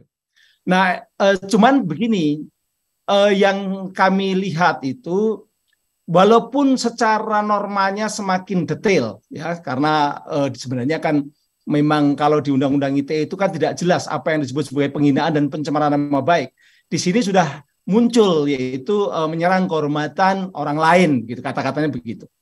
Nah, dalam konteks seperti ini yang saya sayangkan adalah sanksinya itu antara yang menggunakan internet dengan yang menggunakan non-internet itu sama. 9 bulan. 9 bulan untuk pasal 437 ya. Baru kalau fitnah itu sampai 4 tahun. Ini hampir sama dengan KUHP yang lama juga seperti itu, 9 bulan sama kemudian 4 tahun. Padahal kita tahu bahwa di dunia ini ketika internet itu digunakan untuk komunikasi, dampaknya berbeda dengan ketika tanpa internet. Sama-sama pencemaran nama baik, sama-sama penghinaan, tapi dampak penggunaan internet dengan katakanlah media di luar internet, apakah itu secara langsung, apakah itu depan umum, itu berbeda, jelas berbeda. Nah, ini yang kemudian dipertanyakan oleh teman-teman aktivis internet. Kenapa perbedaan dampak yang begitu tajam, dan itu dibenarkan oleh MK ketika judicial review pasal 27 ayat 3 kali ada judicial review, itu selalu dikatakan bahwa memang dampak internet itu berbeda, apakah itu borderless, apakah itu bisa berulang-ulang, bahkan juga dampaknya itu secara psikologis terhadap korbannya bisa lebih berat dibandingkan dengan kalau tidak menggunakan internet. Itu yang pertama. Yang kedua, kami melihat bahwa ini masih ada satu juga ganjalan ya dari saya secara pribadi tentang pengertian penghinaan. Kalau di Undang-Undang ITE, penghinaan itu walaupun tidak disebutkan secara langsung pengertiannya, tetapi ketika kita buatkan pedomannya yang ada di SKB antara Kapolri, kemudian Kejaksaan dan Menkominfo, kemudian juga di penjelasan sendiri di Undang-Undang ITE yang direvisi tahun 2016, itu jelas bahwa yang namanya penghinaan atau pencemaran nama baik itu hanya mengacu pada 310, yaitu apa? Menyerang kehormatan seseorang dengan cara menuduhkan sesuatu hal. Jadi penghinaan itu pengertiannya jelas, menuduhkan sesuatu hal pada seseorang. Apa itu menuduhkan? Menuduhkan berarti menunjuk kepada orang lain atau seseorang itu melakukan perbuatan yang buruk atau perbuatan yang melanggar hukum. Nah, di dalam konteks yang undang-undang ini, rancangan undang-undang baru ini, pengertian penghinaan, baik itu penghinaan yang terkait dengan presiden, wakil presiden, ataupun juga penghinaan yang terkait dengan pemerintah yang sah, ya, itu memang pengertiannya belum ada kepastian. Katakanlah tadi dikatakan oleh Prof. Kita ya, bahwa, atau tadi disebutkan juga ada mahasiswa yang menyebutkan presiden disamakan dengan organ tubuh alat vital manusia.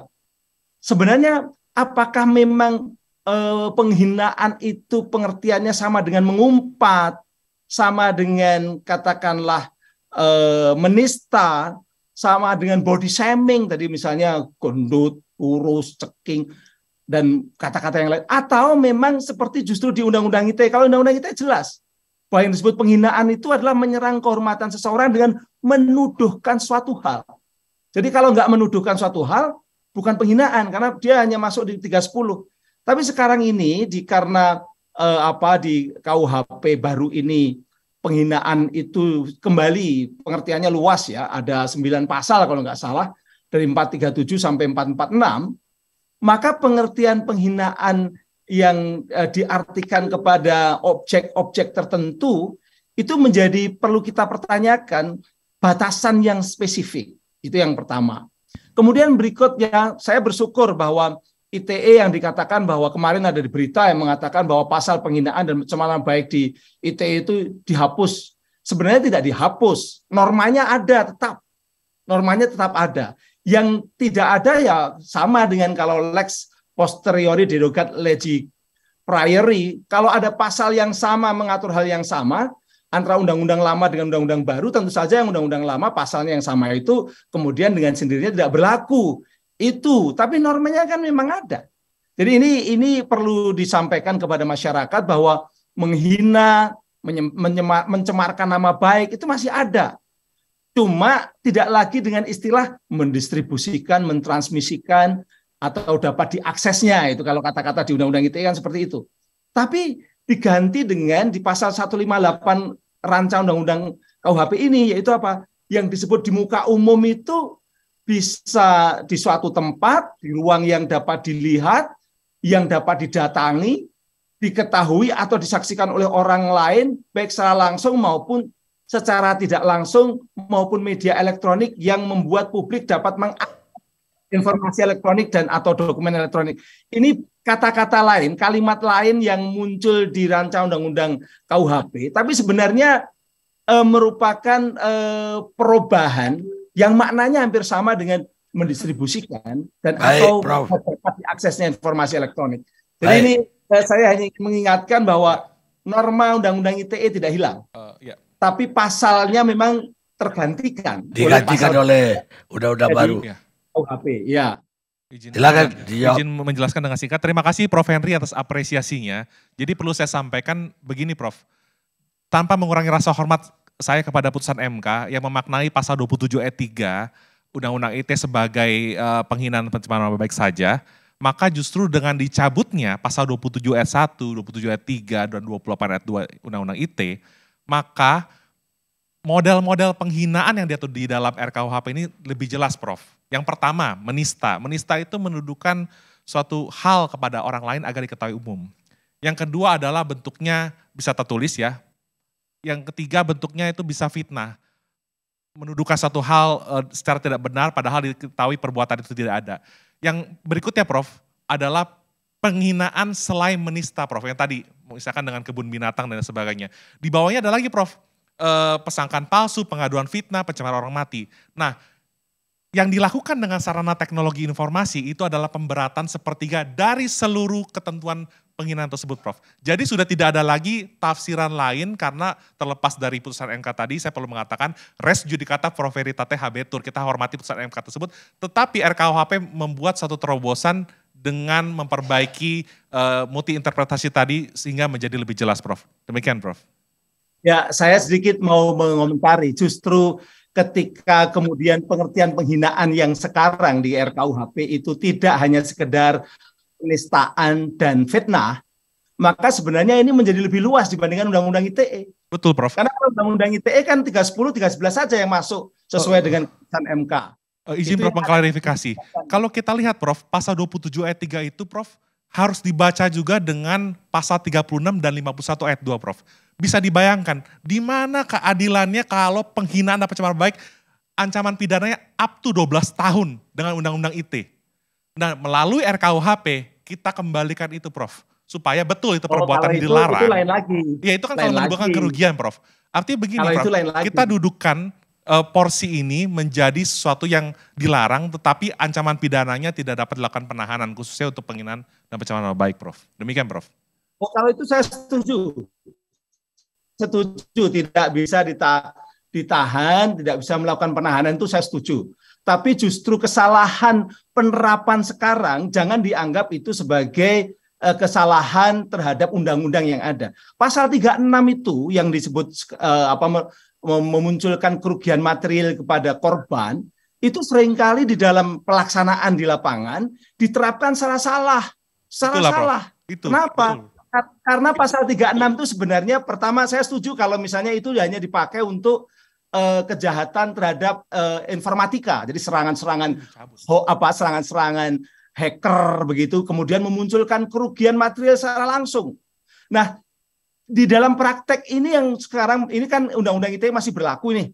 Sampai nanti KUHP-nya memang katakanlah kalau ada pasal-pasal yang bersama berlaku nanti, apakah itu dengan tadi tenggat waktu persiapan sampai kemudian berlaku setelah 3 tahun ya.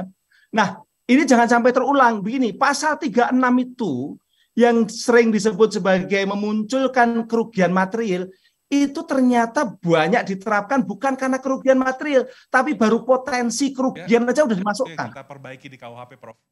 Ah, Betul, Prof. Makanya kalau diperbaiki, saya setuju, enggak apa-apa. Iya, Prof. Tapi Sudah diperbaiki, Prof. Jangan disalahkan.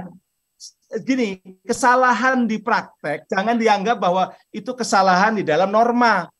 Karena pasal 36 itu sebenarnya lebih cocok untuk kalau intersepsi ada penjahat menyerang sistem elektroniknya, misalnya ILC ini, lalu kacau ILC. Akhirnya Bang Karni harus memanggil ahli dan membayar ahli itu untuk memperbaiki sistem. Itu namanya merugikan secara material. Atau bank atau orang ya sistemnya diserang. Tapi kalau pencemaran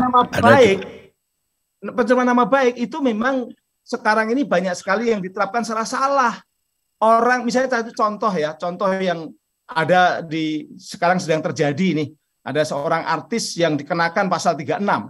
Padahal artis itu hanya gara-gara korbannya mengatakan bahwa dia mau jualan sepatunya nggak jadi laku gara-gara ada tuduhan bahwa dia jahat, tidak jujur. Ketika sepatunya nggak laku, itu bukan sesuatu ada kerugian material, itu baru potensi kerugian atau tidak jadi untung.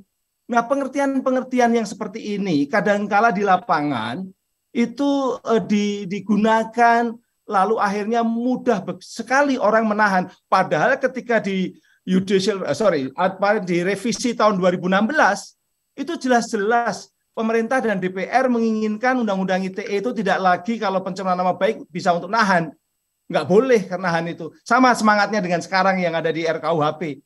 Tapi lagi-lagi ada pasal yang belum diubah, lalu diterapkan di situ. Padahal penerapannya salah. Bukan kerugian material, baru potensi saja sudah orang ditahan. Nanti biar di pengadilan dibuktikan. Ya, ketika di pengadilan ya nggak terbukti, tapi udah ditahan duluan. Nah, itulah makanya saya pertama mengapresiasi. Cuman jangan lalu dalam konteks seperti ini lalu menyalahkan undang-undang yang lama karena penerapannya atau implementasinya yang salah. Baik, saya tangkap apa yang Profesor maksud. Baik, sekarang saya ke Profesor Busdi Umar.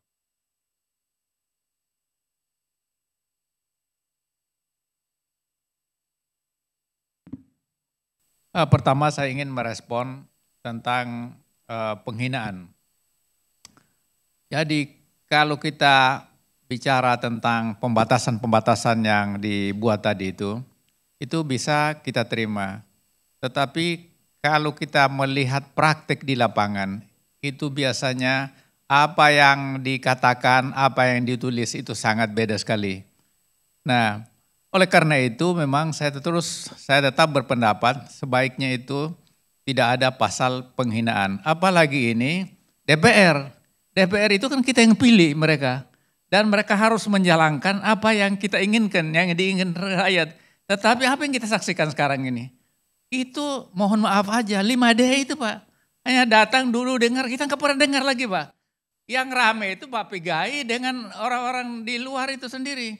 Untung ada civil society ini, masyarakat sipil yang menyuarakan aspirasi di masyarakat. Masa ini kita diamkan saja mereka. Tapi kalau kita bicara, nanti kita dituduh menghina mereka. Dan kalau sudah menghina, coba kalau anggota DPR mengatakan ketua harus lapor pada mereka. Ketua bisa berbuat apa? Jadi ini kan sistem yang kita bangun itu untuk melindungi kepentingan-kepentingan yang berbeda sama sekali dengan kepentingan rakyat.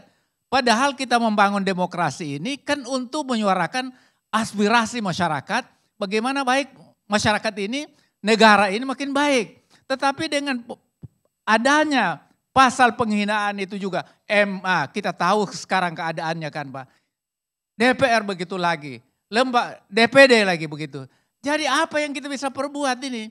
Kita membayar dengan sangat mahal untuk biaya teman-teman kita yang ada di situ. Tetapi rakyat ini tidak boleh mengkritik mereka. Saya ingin mengatakan antara mengkritik itu dan menghina hampir tidak ada Pak. Apalagi sekarang ini banyak sekali yang menyuarakan aspirasi masyarakat. Bukan lagi pers seperti yang kita ketahui. Tapi masyarakat sipil itu tiap hari kita bicara, lihat mereka bicara di media. Nah itu bisa dipenjara semua. Nah ini barangkali menurut saya yang catatan saya tentang masalah adanya pasal penghinaan. Mungkin kalau presiden oke lah kita anggap itu sebagai simbol negara barangkali nggak boleh disentuh. Tetapi kalau kita dengar dari Pak Profesor Hamzah tadi itu karena Belanda itu raja di situ, raja nggak bisa disentuh. Tapi kita kan dengan negara demokrasi Pak, presiden kita yang milih Pak. Nggak, yang dimaksud oleh membuat undang-undang RUU KUHP ini lembaganya Pak, bukan orangnya. Lembaga DPR jadi hina, baru mereka boleh mengadu. Ya, betul Pak, tapi masyarakat itu sendiri dia menyebut lembaganya dengan orang-orang di situ itu hampir mereka nggak bedakan. Pokoknya DPR itu harus diperbaiki, harus macam-macam. Nah kalau orang ngomong kayak begitu bisa bermasalah. Jadi yang ingin saya sampaikan. Kalau itu enggak katanya. Saya tanya Wamer, kalau ada fitnah dari anggota masyarakat tadi terhadap DPR itu baru menghina. Nah itulah yang dikatakan fitnah dengan orang mengkritik dengan apa kan sulit membedakannya. Nah oleh karena itu memang sebaiknya tidak ada pasal itu Pak. Tapi ini sudah menjadi kenyataan yang masyarakat suka nggak suka dia harus terima. Nah kemudian tadi yang juga ramai dibicarakan tentang LGBT. Itu dikaitkan dengan undang-undang perkawinan tahun 74 itu. Kalau kita melihat apa yang disampaikan yang berkaitan dengan ini dengan undang-undang ITE itu kemudian dimasukkan ke dalam RKUHP, mengapa undang-undang perkawinan itu nggak dimasukkan di situ? Justru dipisahkan. Dengan memisahkan itu seolah-olah kita melegalisir atau membiarkan merajalelanya LGBT. Ini juga membuat masalah kan. Jadi ini barangkali tidak adanya konsistensi antara satu misalnya tadi undang-undang ITE masuk ke dalam rancangan kitab undang-undang KUHP, sementara undang-undang perkawinan nggak dimasukin di situ. Nah, tapi ini barangkali adalah persoalan-persoalan yang memang tidak mudah diatasi, tetapi ini membuat rancu, membuat masyarakat ini mana lagi yang kita mau ikut ini. Undang-undang perkawinan kan sah kalau perkawinan laki-laki dan perempuan. Tapi ini nggak diatur LGBT ini. Ini barangkali menurut saya hal yang memang membuat masyarakat kita ini kebingungan. Dan juga membuka peluang merajalelanya LGBT seperti yang kita lihat. Coba kita lihat. Jadi ini barangkali catatan saya yang sangat penting kita sampaikan. Nah kemudian. Bukan begitu Prof. Pengertian bukan begitu. Kalau kita lihat undang-undang perkawinan itu kan sifatnya administrasi. Yeah. Tetapi kalau undang-undang ITE itu adalah undang-undang administrasi bersanksi pidana. Jadi beda sekali. Bersanksi pidana di sini bisa termasuk di dalamnya computer crime tadi yang dijelaskan oleh Prof. Henry. Atau juga computer related crime misalnya penghinaan, pencemaran nama baik secara elektronik. Jadi jangan dicampur-campur Pak karena memang konteksnya beda Pak. Ya, kalau ini KUHP kan kitab undang-undang hukum pidana yang berbeda dengan undang-undang sifatnya administrasi. Ya, betul, Pak. Yang bisa direkodifikasi Pak, yang bisa ditarik ketentuan pidananya itu hanya dari undang-undang tindak pidana khusus atau undang-undang administrasi yang ada sanksi pidananya Pak. Jadi memang nggak bisa dikaitkan dengan undang-undang perkawinan begini, Pak. Gitu loh. Undang-undang yang namanya KUHP itu sendiri, pidana itu sendiri untuk memberikan sanksi yang melanggar norma. Nah, norma sosial, ada norma agama, norma yang lain. Nah itu di mana tempatnya di sini? Jadi seolah-olah kita membiarkan ini masalah. Padahal itu sudah mewabah di mana-mana ada. Dan itu membahayakan negara kalau menurut saya. Tidak hanya dari segi sosiologis terutama itu. Bayangkan kalau anak kita terjerembab menjadi LGBT itu sendiri. Apa yang terjadi? Habislah turunan kita itu, Pak. Pak Pigai tidak bisa punya cucu. Yang lain Pak Karni tidak bisa punya cucu. Jadi ini sesuatu yang membahayakan negara kita. Dan menurut saya ini harus diatur dengan tegas. Ini abu-abu Pak, nggak jelas Pak. Pada saat abu-abu disitulah peluang merajalelanya yang kita sebut LGBT itu. Oleh karena itu saya tetap berpendapat inilah kekurangan yang luar biasa pada RKUHP itu sendiri. Nah kemudian yang lain, KUHP ini dibuat untuk apa Pak? Untuk memenuhi kebutuhan masyarakat, untuk melindungi masyarakat, untuk melindungi bangsa dan negara. Nah sekarang saya bertanya, itu LGBT melindungi apa? Tidak dilindungi masyarakat itu sendiri. Bangsa juga bahkan tidak dilindungi. Jadi ini sekali lagi saya ingin menyampaikan ini kelemahan luar biasa yang sesungguhnya tidak seharusnya segera disahkan undang-undang itu. Pak, tapi kembali lagi, begini, ini Pak, keputusan politik Pak, yang mau tidak tadi, mau kita gini Pak, harus ikuti. Saya lihat dari tadi Bapak ini fokusnya isu LGBT terus ya kan Pak. Jadi gini aja Pak, kalau Bapak menghendaki itu dikriminalisasi, diatur sebagai perbuatan pidana, disuarakan saja Pak, atau bisa diuji sebagai perluasan makna Pak. Itu silakan, itu hak Bapak sebagai warga negara, nanti lihat Pak, MK sebagai Guardian of Constitution melihatnya seperti apa. Kan bisa diuji Pak. Ini baru pendapat Bapak pribadi, saya tidak bela siapapun, tapi patokan saya jelas tadi hanya undang-undang perkawinan Pak. Kalau Bapak anggap itu sebagai perbuatan tercela, dirumuskannya seperti apa silakan diusulkan Pak kepada wakil-wakil Bapak di DPR Pak. Itu nggak apa-apa, seharusnya. Tapi gini Pak, sebentar Pak, jangan hanya karena satu perbuatan, jangan hanya karena satu perdebatan pasal-pasal lain, membuat RKUHP tertunda pengesahannya. Kenapa saya bilang tertunda? Karena gini Pak, pembaruan yang ditawarkan di buku 1 Pak, itu diharapkan bisa menyelesaikan masalah overcrowding lapas Pak. Bapak tahu gak Pak? Maaf ya Pak ya, saya perlu sampaikan gini. Kapasitas lapas kita hari ini 132.000 orang Pak. Tapi karena kakunya hukum pidana kita, kakunya asas legalitas yang ada dalam KUHP peninggalan Belanda, itu membuat lapas kita dihuni 280.000 orang Pak. Di mana keadilannya Pak? Kalau kita nggak bereskan ini, kita nggak anggap ini sebagai sesuatu yang penting, dan kita minta tunda pengesahan ya, berarti kita mau mempertahankan status quo yang terjadi saat ini Pak. Di mana orang senangnya melapor ke polisi, melapor ke pihak yang berwajib. Justru dengan RKUHP ini Pak, kita kembalikan itu jadi bukan lagi keadilan retributif Pak, bukan lagi pembalasan Pak, tapi keadilan korektif, keadilan restoratif, dan juga keadilan sifatnya bisa diperdamaikan Pak. Gitu loh. Kalau masalah penundaan hampir nggak mungkin Pak. Kenapa? Karena itu sudah ada kesepakatan. Tadi Bapak bilang mintanya ditunda. Itu suara masyarakat. Tetapi tidak mungkin karena itu sudah ada kesepakatan antara pembuat undang-undang, pemerintah dan DPR. Hanya kita perlu sampaikan masalah ini agar masyarakat juga tahu bahwa ada persoalan yang memang belum terakomodir di dalam undang-undang KUHP itu sendiri. Nah ini menarik Pak. RKUHP itu bukan kitab yang abadi yang nggak bisa diubah Pak. Kalau betul itu suatu hari Bapak anggap bisa disuarakan, bisa diatur sebagai perbuatan pidana, itu bukan tidak mungkin RKUHP diubah, direvisi.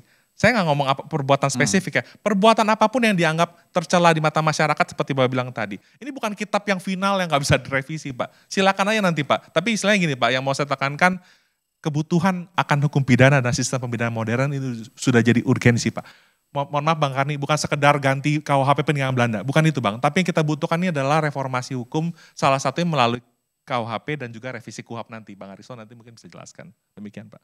Baik, saya kira cukup dari Anda. Satu pertanyaan aja dari saya. Ada tadi jinggung lapas kita udah penuh. Tapi kan dalam KUHP ini nggak menyinggung-jinggung undang-undang narkoba kan? Ada sebagian. Jadi gini Bang Karni. Enggak, ya perkembangan salah satu usul saya adalah pemakai tidak dihukum, tapi direhab. Betul Bang Karni. Jadi gini Bang Karni, secara paralel yang saya dengar, karena saya nggak ikut langsung ya, revisi Undang-Undang Narkotika khususnya mengenai pasal 127 itu sedang digodok Bang Karni. Jadi pemakai itu, penyalahguna itu memang diupayakan untuk tidak dipidana penjara Bang Karni. Tetapi gini Bang Karni, buku 1 RKUHP ini akan menjadi miniatur konstitusi buat seluruh aturan pidana yang tersebar lain. Jadi ini memang tujuannya mulia Pak. Bukan memperdebatkan satu dua pasal yang ada di buku 2, tapi kuncinya memang buku 1 ini akan membawa perubahan yang revolusioner. Harapannya demikian Pak. Terima kasih. Baik, Pemirsa, hukum bukanlah hukum bila dia melanggar prinsip keadilan yang abadi, kata seorang pejuang hak asasi manusia wanita dari Amerika. Kita lihat saja.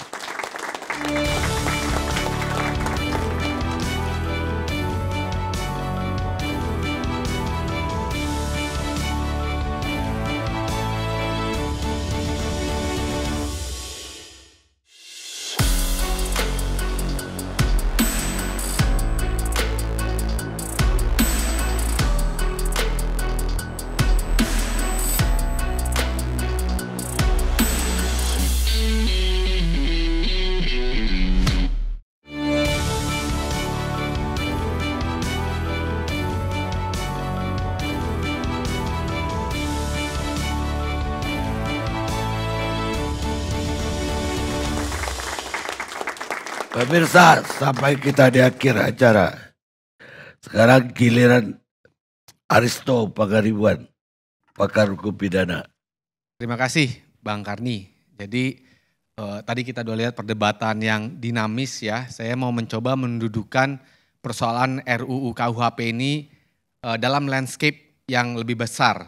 Ya, jadi karena ini RUU KUHP kayaknya akan segera finish, jadi mudah-mudahan pembahasan landscape ini yang saya akan jelaskan ini bisa menjadi refleksi.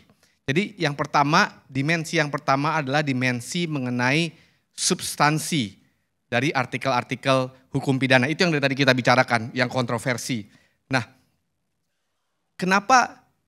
pertanyaan pertama, kenapa sih banyak menjadi kontroversi utamanya mengenai hak-hak yang berkaitan dengan hak individu, hak berekspresi tadi seperti penghinaan terhadap presiden, demonstrasi, kemudian undang-undang ITE, pencemaran nama baik dan lain-lain. Karena gini, tadi Mas Albert bilang KUHP itu adalah cerminan jujur ya dari peradaban sebuah bangsa. Lebih spesifik lagi kalau saya melihatnya, KUHP ini adalah cerminan bagaimana sebuah negara, sebuah pemerintah mendudukan posisinya dalam hubungan relasi kuasanya dengan penduduknya. Jadi bagaimana negara ini melihat kebebasan individu. Karena esensinya KUHP ini kan mengatur apa yang dilarang.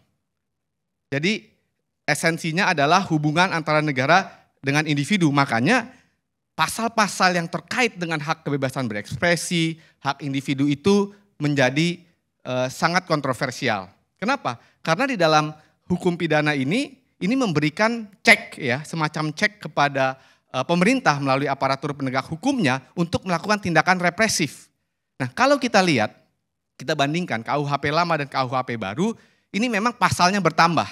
KUHP lama itu sekitar 500-an, 530-an. KUHP baru kalau tidak salah versi terakhir yang 9 November itu 600-an. Jadi ada yang bertambah, misalnya kita lihat desainnya ya, cerminan refleksi itu kita lihat desainnya. Desain pertama yang diproteksi adalah di dalam buku kedua itu langsung kejahatan terhadap negara. Jadi pasal pertamanya kalau kita baca itu tentang ideologi Marxisme-Leninisme. Tidak boleh, artinya negara itu dilindungi dari filter dari ajaran-ajaran Marxisme-Leninisme. Kemudian turun lagi soal penghinaan terhadap presiden dan wakil presiden. Nah, ini artinya logikanya negara ingin melindungi dirinya sendiri terlebih dahulu. Ya, baru berbicara tentang perlindungan terhadap individu-individu di bawahnya. Artinya negara menempatkan dirinya lebih tinggi ya daripada kebebasan hak individu. Itu logikanya. Nah, dimensi yang kedua adalah dimensi penegakan hukum acaranya. Ini saling terasosiasi. Kenapa? Karena esensinya tadi saya katakan KUHP itu memberikan cek untuk negara bertindak represif. Ini artinya kekuasaan. Kekuasaan untuk menangkap, menahan, menyita. Walaupun ada jalur alternatif pidana itu kita apresiasi. Tapi kan ketika sudah proses pemidanaan, proses penyidikan itu kan sebuah proses yang torturous. Artinya proses yang menyiksa bagi sang tersangka. Nah, yang saya mau katakan adalah kekuasaan ini, ya kekuasaan negara ini bertambah Pak Karni. Karena dari 500 sekian, 600 sekian. Sebelumnya di RUU KUHP kan juga banyak pasal-pasal yang berkembang. Ya. Nah, ketika kekuasaannya bertambah, ya, maka ini akan terasosiasi dengan penegakan hukum acara pidananya. Nah, kita lihat desain hukum acara pidana kita itu otoritarian. Hukum acara pidana itu kan nanti yang melaksanakan hukum pidana ini. Bagaimana polisi, jaksa atau penyidik pegawai negeri melaksanakan KUHP ini. Nah, desain KUHP kita otoritarian karena itu dibuat tahun 81, ya. Itu negara jauh lebih tinggi dan didesain terdakwa itu melalui advokatnya itu tidak mempunyai hak untuk men-challenge. Disinilah menurut saya esensi demokratisasi dari KUHP. Jadi demokratisasi KUHP omong kosong kalau tidak dikoneksi dengan RUU KUHP. Karena KUHP ini adalah tempat di mana orang biasa ketika dia berhadapan negara, dia dapat men-challenge tindakan-tindakan negara yang represif itu. Misalnya soal tadi diadukan kohabitasi. Oh, saya nggak terima melanggar hak asasi saya. Ada nggak avenue-nya untuk men-challenge? Di KUHP hampir nggak ada. Di KUHP itu represif dulu, challenge kemudian. Makanya pra-peradilan kita pasif. Nah, ini menurut saya persoalan dan harus bisa menjadi refleksi. Ya, ketika ditambahkan kekuasaan negara untuk mendefinisikan tindakan-tindakan kejahatan kepada individu, diasosiasikan dengan hukum acara pidana kita, penegakannya yang desainnya otoritarian, ini sebenarnya di tangan yang salah melahirkan tendensi yang bisa represif. Nah, oleh karena itu kemudian kan tadi Prof. Andi Hamzah juga sudah bilang, KUHP tanpa KUHP mobil tanpa bensin. Tadi Mas Albert diskusi juga bilang, oh mudah-mudahan habis KUHP masa transisi 5 tahun, habis KUHP masa transisi 5 tahun, KUHP bisa disusun.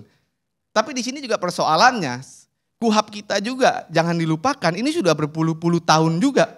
Dan ini KUHP ini bisa jadi akan lebih susah. Kenapa? Karena ini diatur soal tambah kurang kewenangan aparatur penegak hukum. Ini persoalannya, ada yang ditambah, ada yang dikurang. Ada yang aparatur penegak hukum itu ada yang nggak mau ditambah kurang penegakan hukumnya. Jadi akan muncul tendensi KUHP ini akan berjalan dengan KUHP yang desainnya otoritarian. Ini yang saya takutkan. Begitu Bang Karni. Ada tanggapan? Koreksi sedikit Bang, mungkin bukan koreksi tapi klarifikasi ya. Jumlah pasal 630-an dari RKUHP tadi dibandingkan dengan KUHP yang jumlahnya 500-an. Karena buku 1 dari RKUHP itu jumlahnya 187 Bang. Jadi kalau kurang tambah itu jumlahnya malah buku 2 dan buku 3 KUHP saat ini lebih banyak daripada buku 2 RKUHP saat ini. Jadi ini sekedar klarifikasi Bang Haristo. Nah, konteksnya juga saat ini berkaitan dengan rekodifikasi ya. Kenapa saya perlu menyampaikan ini? Jadi pasal-pasal yang ditarik dalam RKUHP itu adalah rekodifikasi. Berarti dari KUHP sebelumnya yang kita sesuaikan dan juga memang dari delik-delik yang selama ini tersebar di luar undang-undang supaya lebih rapi. Tujuan rekodifikasi seperti itu Bang. Ya, jadi begini, betul ya. Tapi kalau kita lihat di dalam RUU KUHP itu juga banyak tindak pidana yang berkembang biak sebenarnya. Misalnya soal narkotika. Itu kan berkembang biak dari di pasal 600-an itu ada tuh di RUU KUHP. Ditambah lagi undang-undang narkotika. Yang kedua tadi soal undang-undang ITE. Ternyata Prof. Henry tadi staf ahli Kominfo rasanya tidak rela dikatakan bahwa pasal undang-undang ITE itu, RUU KUHP itu menghapuskan undang-undang ITE. Nah yang saya takutkan dengan mental otoritarian aparatur penegak hukum, ini akan menambah amunisi baru untuk memenjarakan orang. Jadi pasalnya dia mempunyai banyak pasal. Saya rasa tidak demikian ya. Contoh kalau konteks narkotika itu hanya diambil 2 core crimes-nya saja dalam RKUHP. Dan itu ada penegasan lagi di ayat berikutnya bahwa masalah golongan dan sebagainya itu akan mengacu pada undang-undang sektoral. Jadi nggak ada yang berubah sama sekali Bang, hanya diambil doang. Tadi berkaitan dengan ITE, justru tadi kan kami mendengar sendiri diapresiasi. Terlepas tadi ada pandangan bahwa komputer crime-nya itu tetap mengacu pada undang-undang ITE. Jadi pencabutan pasal 27 ayat 1, 27 ayat 3, dan pendapat 2 adalah suatu terobosan yang ada dalam RKUHP. Demikian Bang. Baik, jadi apa pasal-pasal KUHP yang baru lebih banyak daripada yang lama? Kalau dihitung jumlahnya Bang, secara satuan pasal Bang, masih lebih banyak KUHP saat ini Bang. Yang saat ini? Yang saat ini berlaku. Kalau buku 2 ditambah buku 3 dibandingkan dengan RKUHP saat ini yang hanya ada dua buku Bang. Buku 1 tentang aturan umum, buku 2 tentang tindak pidana. Coba dihitung. Apa sudah pernah dihitung? Karena kan sudah. Pasalnya kan sudah ada, dihitung. ada Karena begini, ABC. Berapa hitungannya? Betul, karena begini, hitungan rata-rata ya. Karena buku satunya aja, kalau buku 1 KUHP itu 103 pasal, betul? Tapi buku RKUHP 187. Dari situ aja kita jomplang sekali kan, hampir 2 kali lipat jumlah ketentuan buku 1 yang merupakan operator atas umum yang berguna untuk mengaplikasikan buku 2. Tapi kan ada delik-delik baru sebenarnya. Tapi ada delik baru itu yang diperkenalkan. Betul, delik baru yang diperkenalkan itu terobosan, tindak pidana rekayasa kasus yang merupakan kebutuhan saat ini, fabricated evidence. Misalnya, itu kan dibutuhkan. Misalnya juga ya soal delik baru itu contempt of court ya. Contempt of court itu juga ceritanya melindungi martabat pengadilan. Ya, itu disediakan, instrumen represif itu disediakan. Tapi coba kita lihat, kita renungi bahwa bangsa ini pernah punya sejarah menggunakan instrumen contempt of court untuk mengusir ya dalam tanda petik Bang Buyung zaman dulu. Jadi kenapa instrumen-instrumen represif ini, delik baru ini disediakan di tengah perilaku aparatur penegak hukum yang cenderung korup, kita harus katakan. Kenapa mereka harus dilindungi martabatnya dan individu itu? Saya bisa memberikan penjelasan terkait statement Bang Aristo barusan. Jadi gini Bang, mengenai contempt of court itu adalah amanah dari Undang-Undang Kekuasaan Kehakiman. Bahkan dalam KUHP pun disebutkan secara implisit tanpa mengatur sanksi. Nah oleh karena itu pasal 280 RKUHP tentang contempt of court itu diatur yang kewenangan mengadunya ada di hakim dan sanksinya berupa pidana denda kategori 2 Bang. Pidana denda kategori 2. Jadi apa yang dikhawatirkan Bang Aristo seperti yang terjadi di zaman Bang Buyung Nasution, Pak Yap Thiam Hien, dan lain sebagainya. Itu diharapkan tidak terjadi lagi Bang dengan perumusan norma contempt of court yang ada di RKUHP saat ini Bang. Baik. Demikian Bang. Pemirsa, semakin banyak hukum atau undang-undang, semakin sedikit keadilan. Kata Marcus Cicero, filosof Romawi. Kita ketemu ALC yang akan datang.